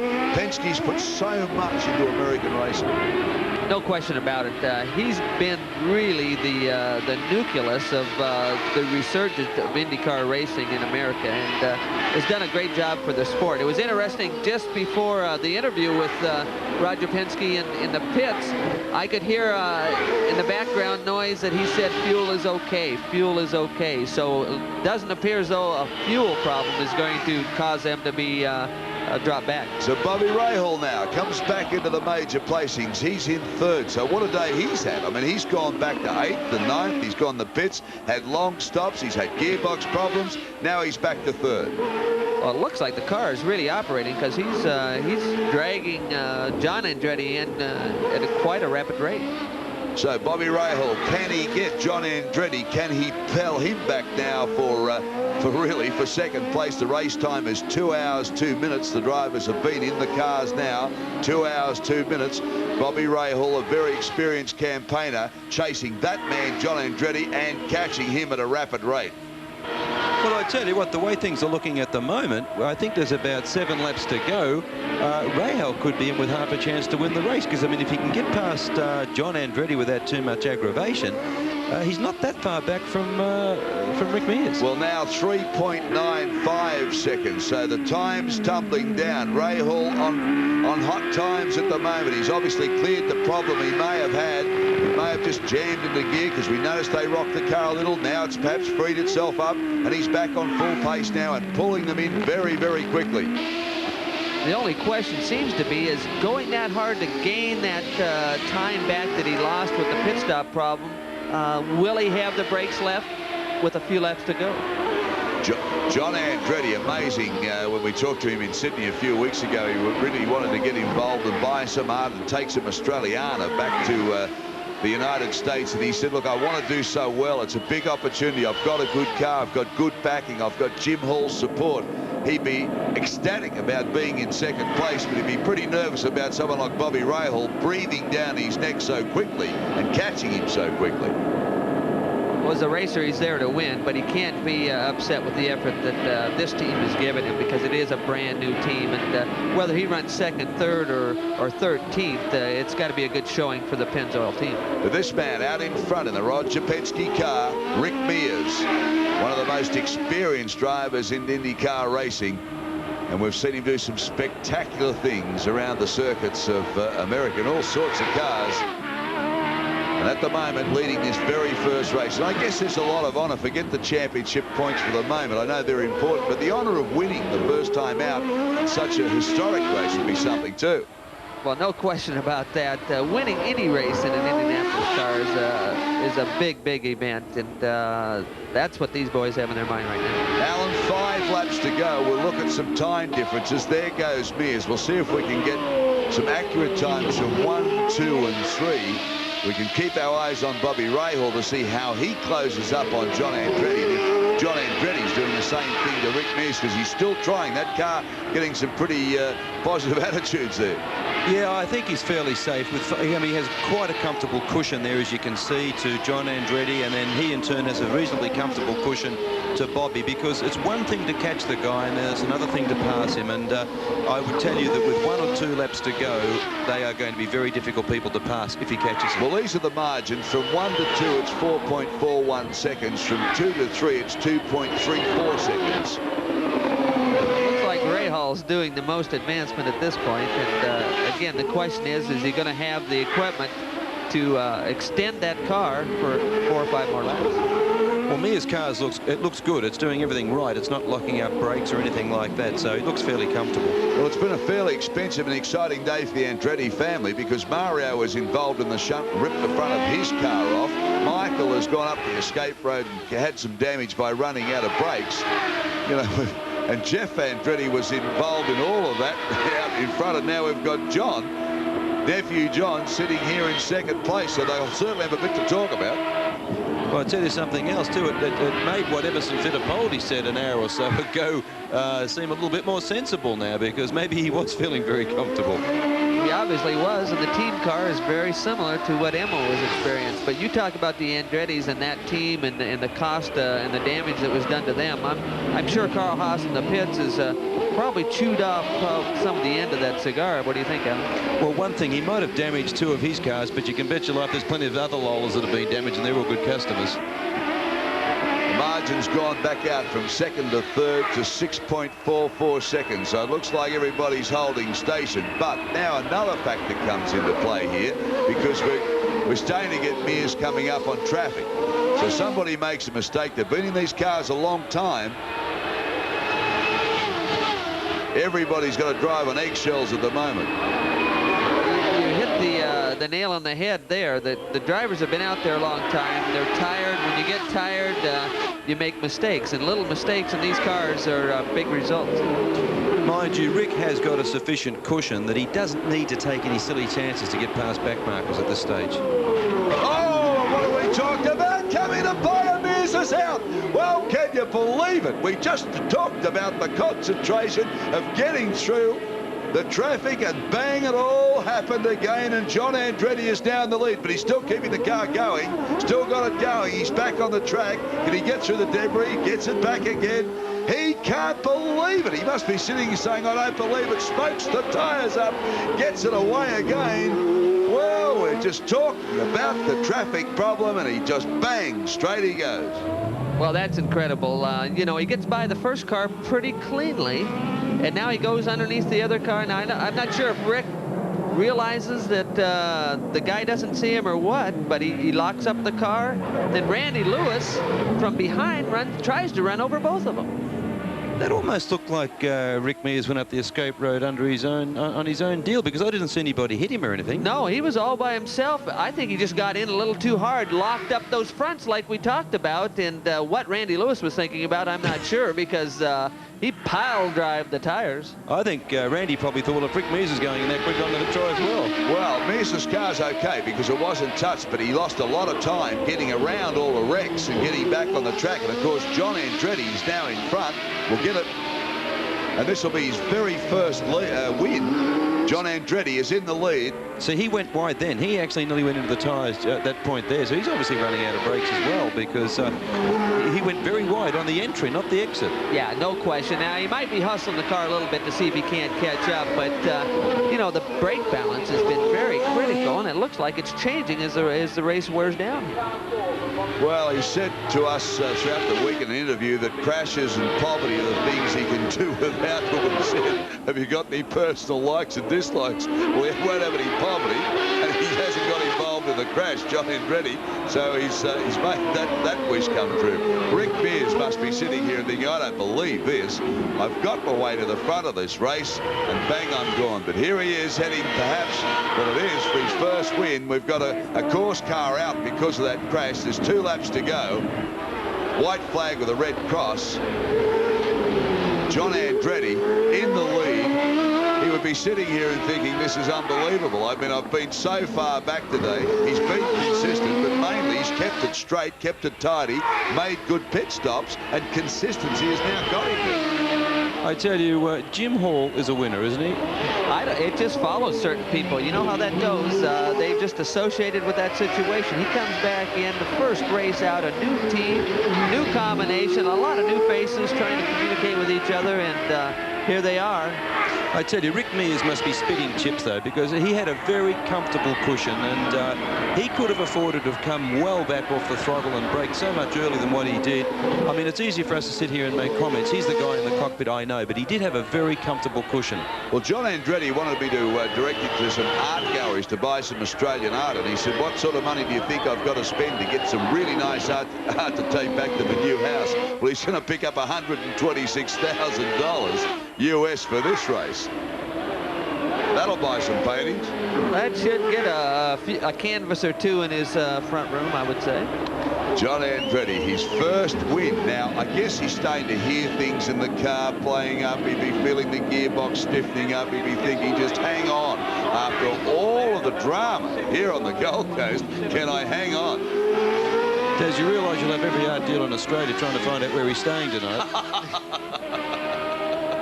But you are right, Des. These last couple of laps, you know, basically he's inherited the lead. They've done a nice clean race, but they've inherited the lead, and the first victory, sometimes the toughest. A lot of things are going through your mind. Final lap, on the final lap now, coming down the Gold Coast Highway. The white flag's gone out. John Andretti through the first of the chicanes. Wow, what a day for the Andretti family. They've got plenty to talk about now. Hurtling down to the A&A corner. He'll take a hard left here, swing around a short spurt up onto that beachfront to Coca-Cola corner. Come up along the Surfers Paradise beachfront for the last time in this race, and his mind would be trying to concentrate, but he's only got 3/4 of a lap to go. I mean, the heart will be pounding. Well, no question about it. It's interesting to see they left a lot of the debris on the racetrack from this last crash. Now, if that was earlier in the race, they wouldn't do that, but they don't want the race to finish under a full yellow, so they leave those drivers and cars exposed to some danger just for the last couple laps. And the crowd giving him a fantastic reception here. So the name Andretti, the name that Australians have heard so much about, they probably would have liked to see the living legend Mario Andretti take this race. Michael Andretti, of course, a new hero in this country, but it's the nephew, John Andretti, still keeping the name alive. And there's his wife. There's Nancy standing there. Nancy be saying, I don't believe it, it's his first ever win. $126,000 US up for grabs. Championship points. Heads around the last corner now. You can see the crowd really urging him on. Down through the straight. He's going to take the flag, and look at this. How excited is he? John Andretti wins the very first ever IndyCar Grand Prix here on the Gold Coast. Jim Hall and the Pennzoil team have done it. There's a shot back into the pits. They're pretty happy about all of that. Quite unexpected. Rick Mears blasting his way through. Well, that's how new the team is. I'm not sure they even knew how to react to that wind. I think they were as much surprised as anybody. I see Franz Weiss up there. He's just hopping down from the right-hand side of the podium. He's one of the best engine builders in the United States, bar none, so he's obviously supplied them with a very good engine. Well, the victory margin was 12.70 seconds. You also saw in that shot the only guy in the black shirt in that whole scene was, in fact, Jim Hall. Well, John Andretti, a fantastic performance here for the Pennzoil team. Jim Hall, they've put it together today, and there'll be a big party going on in Team Yellow tonight. First championship win for John. There's Nancy there with Jim Hall. Yeah, pretty excited now. Like I say, when it first happened, I'm not sure they knew how to react, or they were supposed to react. Yeah, I don't think it was in the script for this to happen today. You remember your first major win like that? Oh, you do. I mean, it's an unbelievable feeling, because and then you just go for, you create new goals for yourself. I remember when I first won my first Grand Prix, I thought, oh, fantastic, I've won my Grand Prix. I don't care what happens after this. And then after that, of course, you want the championship. It's a great feeling. Michael Andretti standing there looking a bit bewildered. He's not sure why all that happened, but Charles Stewart, you're in the pits. Thank you very much, Darrell. With me, the owner of the team, Jim Hall, a pretty happy man. Oh, pretty happy. What a wonderful way to start racing again. Took a lot of attrition, but we were in there all the time, and John did a really good job. I'm really proud of the guys. It's our first race, and that's great. But can you believe the way it's happened? I mean, did you expect this? You know I didn't. we expected to be competitive and be out there and run, but this is a wonderful thing that happened to us here. Pretty fond memories, I guess, now of the Gold Coast. Yeah, that's right. Thank you very much. Congratulations, Thanks Jim. a lot. We really enjoyed it down here. It was a wonderful race, really well put on. Race time was 2 hours, 13 minutes. Let's have a look at the lead changes, because that's incredible. Unser led lap 38. Unser led for 38 laps. Michael Andretti led for 15 laps. Rick Mears led for 7 laps. John Andretti only 4 laps. Eddie Cheever for 1 lap. Well, that's what IndyCar racing is all about. You've got lead changes, you got competition, and you know, you don't see that many leaders in a lot of Formula One races, Alan. You're right there, Tom, unless you've got a Honda or a McLaren. No, I mean, this is good because they've all got very similar cars. I mean, they're all Lolas. Now, a lot of people say, oh, that's boring. But they're all very similar cars. And but what's more important than that, they're all very similar horsepower. So it really does get down to driving and pit work. Watch this now. There'll be great scenes here as John comes out of the car to his team. His first ever IndyCar win. Started driving go-karts at 9 years of age. Boy, oh boy, look at this. The arms are pumping. He says, just get me out of this thing. Been in it a long time. 2 hours, 13 minutes he's been in this car. And there's Nancy. Fantastic. That's what sport's about. Look at John. He's shaking his head. I don't think he can still believe it. The interesting thing, his godfather's a pretty famous man, too. A.J. Foyt. A man you've had a bit to do with. Well, we all have, you know. AJ, he's looking forward to getting back into his first race here in just a couple weeks in Phoenix. So another guy coming off some serious injuries. Well, big celebrations here as the US comes to the Gold Coast. John Andretti, off comes the helmet. That'll be a relief. Look at that. Oh, I've done it. I've done it.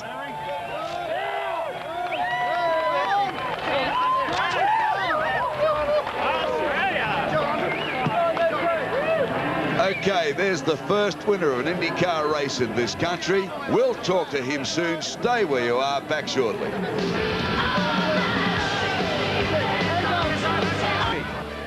Well, I tell you, it's great to win your first one, especially when it's in a new place and in a place that I've been to before. And I hope that we can keep putting the Pennzoil car in victory lane throughout the season. But I'll tell you, I think this is a surprise to everybody. I think there's a man that wants to say hi to you. Yeah, lucky. Good. Thanks. Is he proud of you? I think so. I mean, we all root for one another, and I hated to see the fact that he dropped out and the way he dropped out.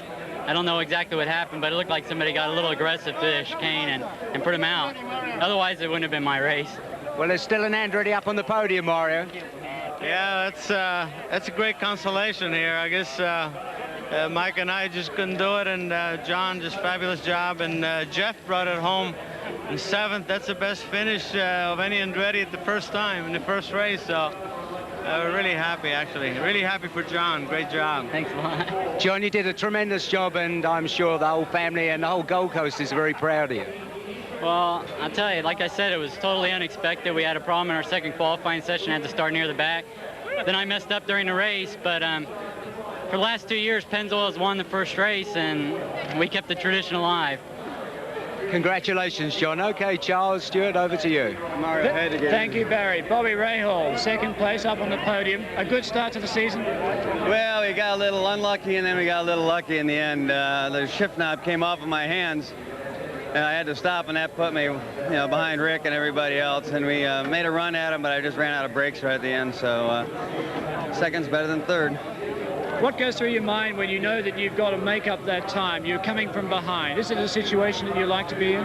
Well, when there's only 20 laps left, you don't hold back. I mean, we were running 140 point something and catching them by 2 or 3 seconds a lap. And, it just, unfortunately, after a long race, you've been hard on the brakes anyway, and it just won't take qualifying laps every lap around here, and I just lost them. But we're happy with second. Last season, though, 5 times in second place. I know. I'm getting tired of this, but it's a good way to start. We'll win at Long Beach. Thank you very much indeed, Bobby. Okay, thanks, Charles. So I'm standing here with Rick Mears, and you don't look too happy, Rick. Well, just we kind of blew it there. I had, everything pretty well in hand. The Marble car was running great. It just really felt good. We seemed to have an edge on most everybody there toward the end. and I caught up with a couple of cars, and I passed one. I started to pass the next one. I thought he was going to let me go, so I pulled off to the inside, started over the hill, and got into the sun, which blinded you completely. And he picked it up about the same time I started beside him, so we went over the top, and I was kind of keying off him, waiting for him to lift, and I got in too deep. And it just, we had to run it off in the runoff area. Oh, I know how your heart feels in that situation. We'd sure love to have won this one, being the inaugural race. I tell you, we've had a tremendous time. The guys, everybody here has been great. Better luck next time, as I say. Thank you very much. Okay, Ken, back to you. Thank you very much, Barry. And there's John Andretti, the winner of the inaugural Surfers Paradise Gold Coast Indy Grand Prix. And as he said, it was most unexpected. They thought they would be competitive, but this was more than they'd hoped for. With his wife, wonderful scenes, a terrific result for a fellow who's been out here quite a bit to Australia, racing in Speedway, so he has an association with the country. It's not new to him, the atmosphere, but it's new to him winning because he's never won an IndyCar Grand Prix before. And there he is, Tom. It's a nice way to start the season. Well, no question about that. And it was interesting to see that he was probably as surprised as anybody that they came home #1. They were very competitive all day. I'm not sure. He indicated that they did have that he made some mistakes early in the event that put him behind, but you know, a very tight circuit, small mistakes led to big problems for a lot of the top guys, and John did a great job of staying out of trouble and brought her home #1. Alan Jones, your impressions? Well, I just reiterate what Tom says. I think to finish first you've got to finish. Yeah. And he did a great job of that. He kept out of trouble, kept his car in good nick. Didn't look like he had any brake problems. He had the good package when it counted towards the end. Yeah, lovely race and a great telecast, but there's still a long way to go yet. Here on the Wide World of Sports, back right after the break, John Andretti takes us into the commercials. And that's why welcome back to the Gold Coast. John Andretti has won the Indy Grand Prix here this afternoon. His first Grand Prix win. Good luck to him. He said if he wasn't a race driver, he would be a stockbroker. So he's a man to make a wonderful Grand Prix here this afternoon, Alan. I mean, looking into the future, you know, without being overcritical, because the first one, you know, there's always going to be teething problems. But what do you think they've probably got to hone in on a little bit? I'm pretty proud of the job they did. I mean, it went off fairly smoothly first time up. They were a little late starting practice first day, but, you know, new circuit, they have teething problems. It's something I'd really like to go away and have a talk to Tom about and a few of the other drivers, because unless you're in the actual cockpit, it's a bit hard to comment on that. But I think there are a few areas that they could pick their game up on. But overall, I think I'm very proud. Tom, you know what it's all about as far as IndyCar. You've seen the circuits around America. I mean, you can be harsh, you can say what you want, but you'll have to leave the country at 6 o'clock tonight. He can. I wish I could be harsh, but I can't. I mean, I've seen new venues, and I think they did an exceptional job down here. A couple teething problems, but you know, the hospitality that was extended to the teams and the drivers was just tremendous. The Aussie hospitality, the friendliness of the people, and all that has been exceptional. And so that, coupled with the fact that it was an interesting racetrack, it provided a good race, and I think they did a heck of a job. Was there the passing manoeuvres that you anticipated, or was that par for the course what you saw out there today? Well, there actually were a lot of lead changes going on, and it's very difficult for this to happen in any form of racing on a tight circuit like that. So I thought the show was good. There were some lead changes under the green situation. There's some lead changes under the yellow, and then some accidents, some mental mistakes really made the difference on who won and who lost. All right, well, the man who did win was, in fact, John Andretti, and there we are down on the winner's podium before the very, very good crowd here this afternoon who have enjoyed wonderful racing in what I would term ideal conditions. Maxie Walker down there with the Premier of Queensland, John Goss, and there he is, a little man, jockey size, John Andretti. He's got the cup there and being obscured by the Premier at this particular stage, but he's going to go back to America and he's going to tell everybody back there that this is the greatest place on earth. Everybody should live down here. He's actually been down here before doing other forms of racing, so he's been exposed to that Aussie hospitality that I indicated. In terms of Andretti's and talking about talent, where does he measure on the scale? Well, I think going into this race, he was number 3 on the list of 4 Andretti's that were going to be in this race. If you were going to guess, you thought he probably wouldn't do as well as Michael or Mario, but a great job. And Bobby Rahal? as he said, he made mistakes, he got it right, then, you know, bad luck, good luck. He said it was just one of those races, so he couldn't complain too much, I wouldn't think, with the second placing he had. No, when the gear shift comes off in your hand and you're still able to continue and run second, that's a pretty lucky day. That's his luck is in. The nerves are still good and the reactions are still good. He stopped the cap from being dismantled all over the place. But yeah, he's certainly happy with the ways the races ended up here this afternoon. Tell me, I mean, if you looked at anybody and you said it was a bit of disappointment, you know, you thought their tactics were crazy or they just made a really bad mistake. Is there anybody that stands out? Well, we're looking at one of them right here. He pretty well had the race sewed up. Rick had a bit of a cushion. He came up on some lap traffic, and I know he's thinking to himself, boy, that was pretty stupid, because he got by one car. He didn't need to force the issue. His car was good enough, and he's thinking to himself, boy, you don't get that many opportunities to win big races, and I threw that one out the window. And it's not as if he's inexperienced. No, I mean, that's one of the toughest ones, toughest drivers out there, most experienced, uses his head well. You know, he's not happy with his effort today, I know that. Alan? Well, he will be his own worst critic because of that experience. He'll be tomorrow morning thinking, I should have known better than that. He had a really good cushion and he didn't have to force the issue at that corner the way he did. But that's motor racing. John Andretti celebrating, I would imagine, long into the night. The champagne is starting to flow now, enjoying the spoils of being #1 here at Surfers Paradise on the Gold Coast.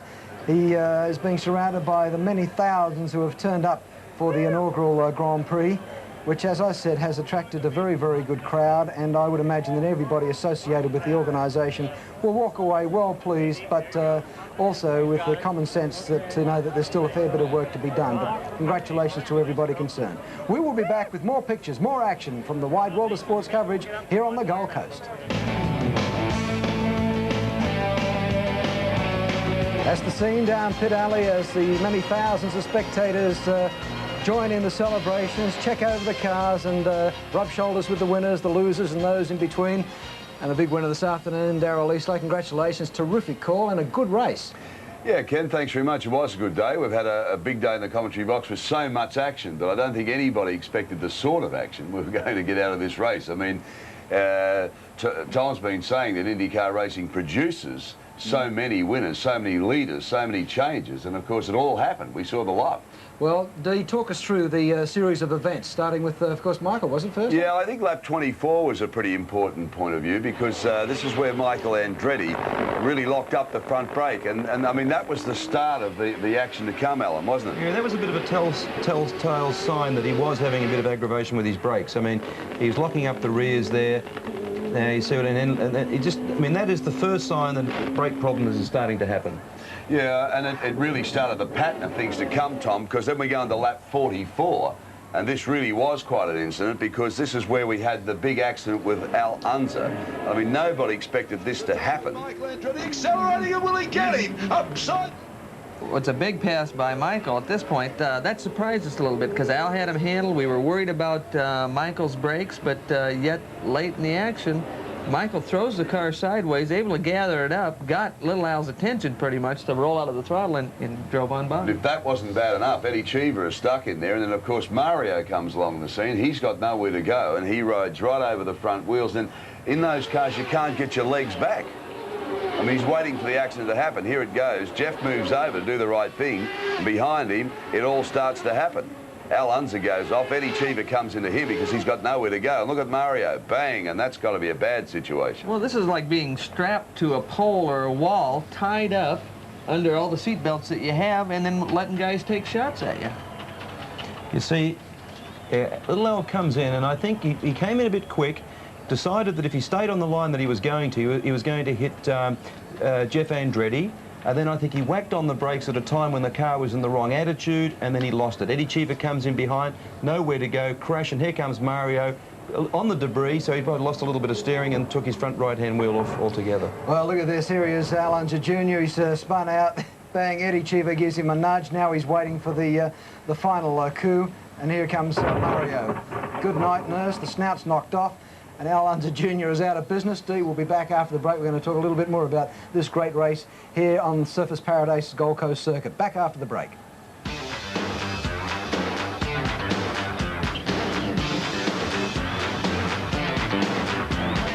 Western Plains Nissan is my kind of dealer, because I like to be a winner. And Western Plains Nissan is where you get winning deals on the Nissan that's right for you. In the workshop, they look after the cars they sell the way I expect my pit crew to look after the winning cars I race. At Western Plains Nissan, you can be a winner too. New Western Plains Nissan has winning deals for you. Instead of hundreds of shop assistants selling products, one major retailer employs hundreds of scientists to make better products. Instead of spending millions on building developments, they spend millions on research and development. And instead of a huge range of products in each category, they simply have the... Ladies and gentlemen, start your engines. This is your chance to win the motorsport adventure of a lifetime. How would you like to be a VIP member of the world's greatest single-day sporting crowd, trackside, at the 1991 Indianapolis 500? Valvoline and Wide World of Sports have teamed up to put you in the driving seat to make this dream a reality. Our winner will join a select group of Valvoline guests enjoying front row seats on race day. The prize includes air tickets, accommodation, pit passes, and the opportunity to do a bit of tyre kicking in Indy's legendary gasoline alley. All you have to do is supply the correct answer to the following question. Who won this Indy 500?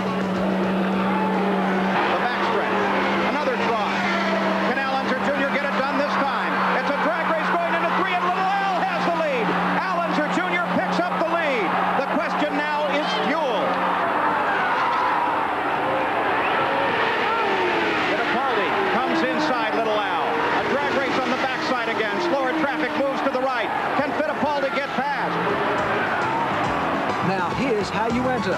Simply ring 00555833 and give your answer, plus your name and address.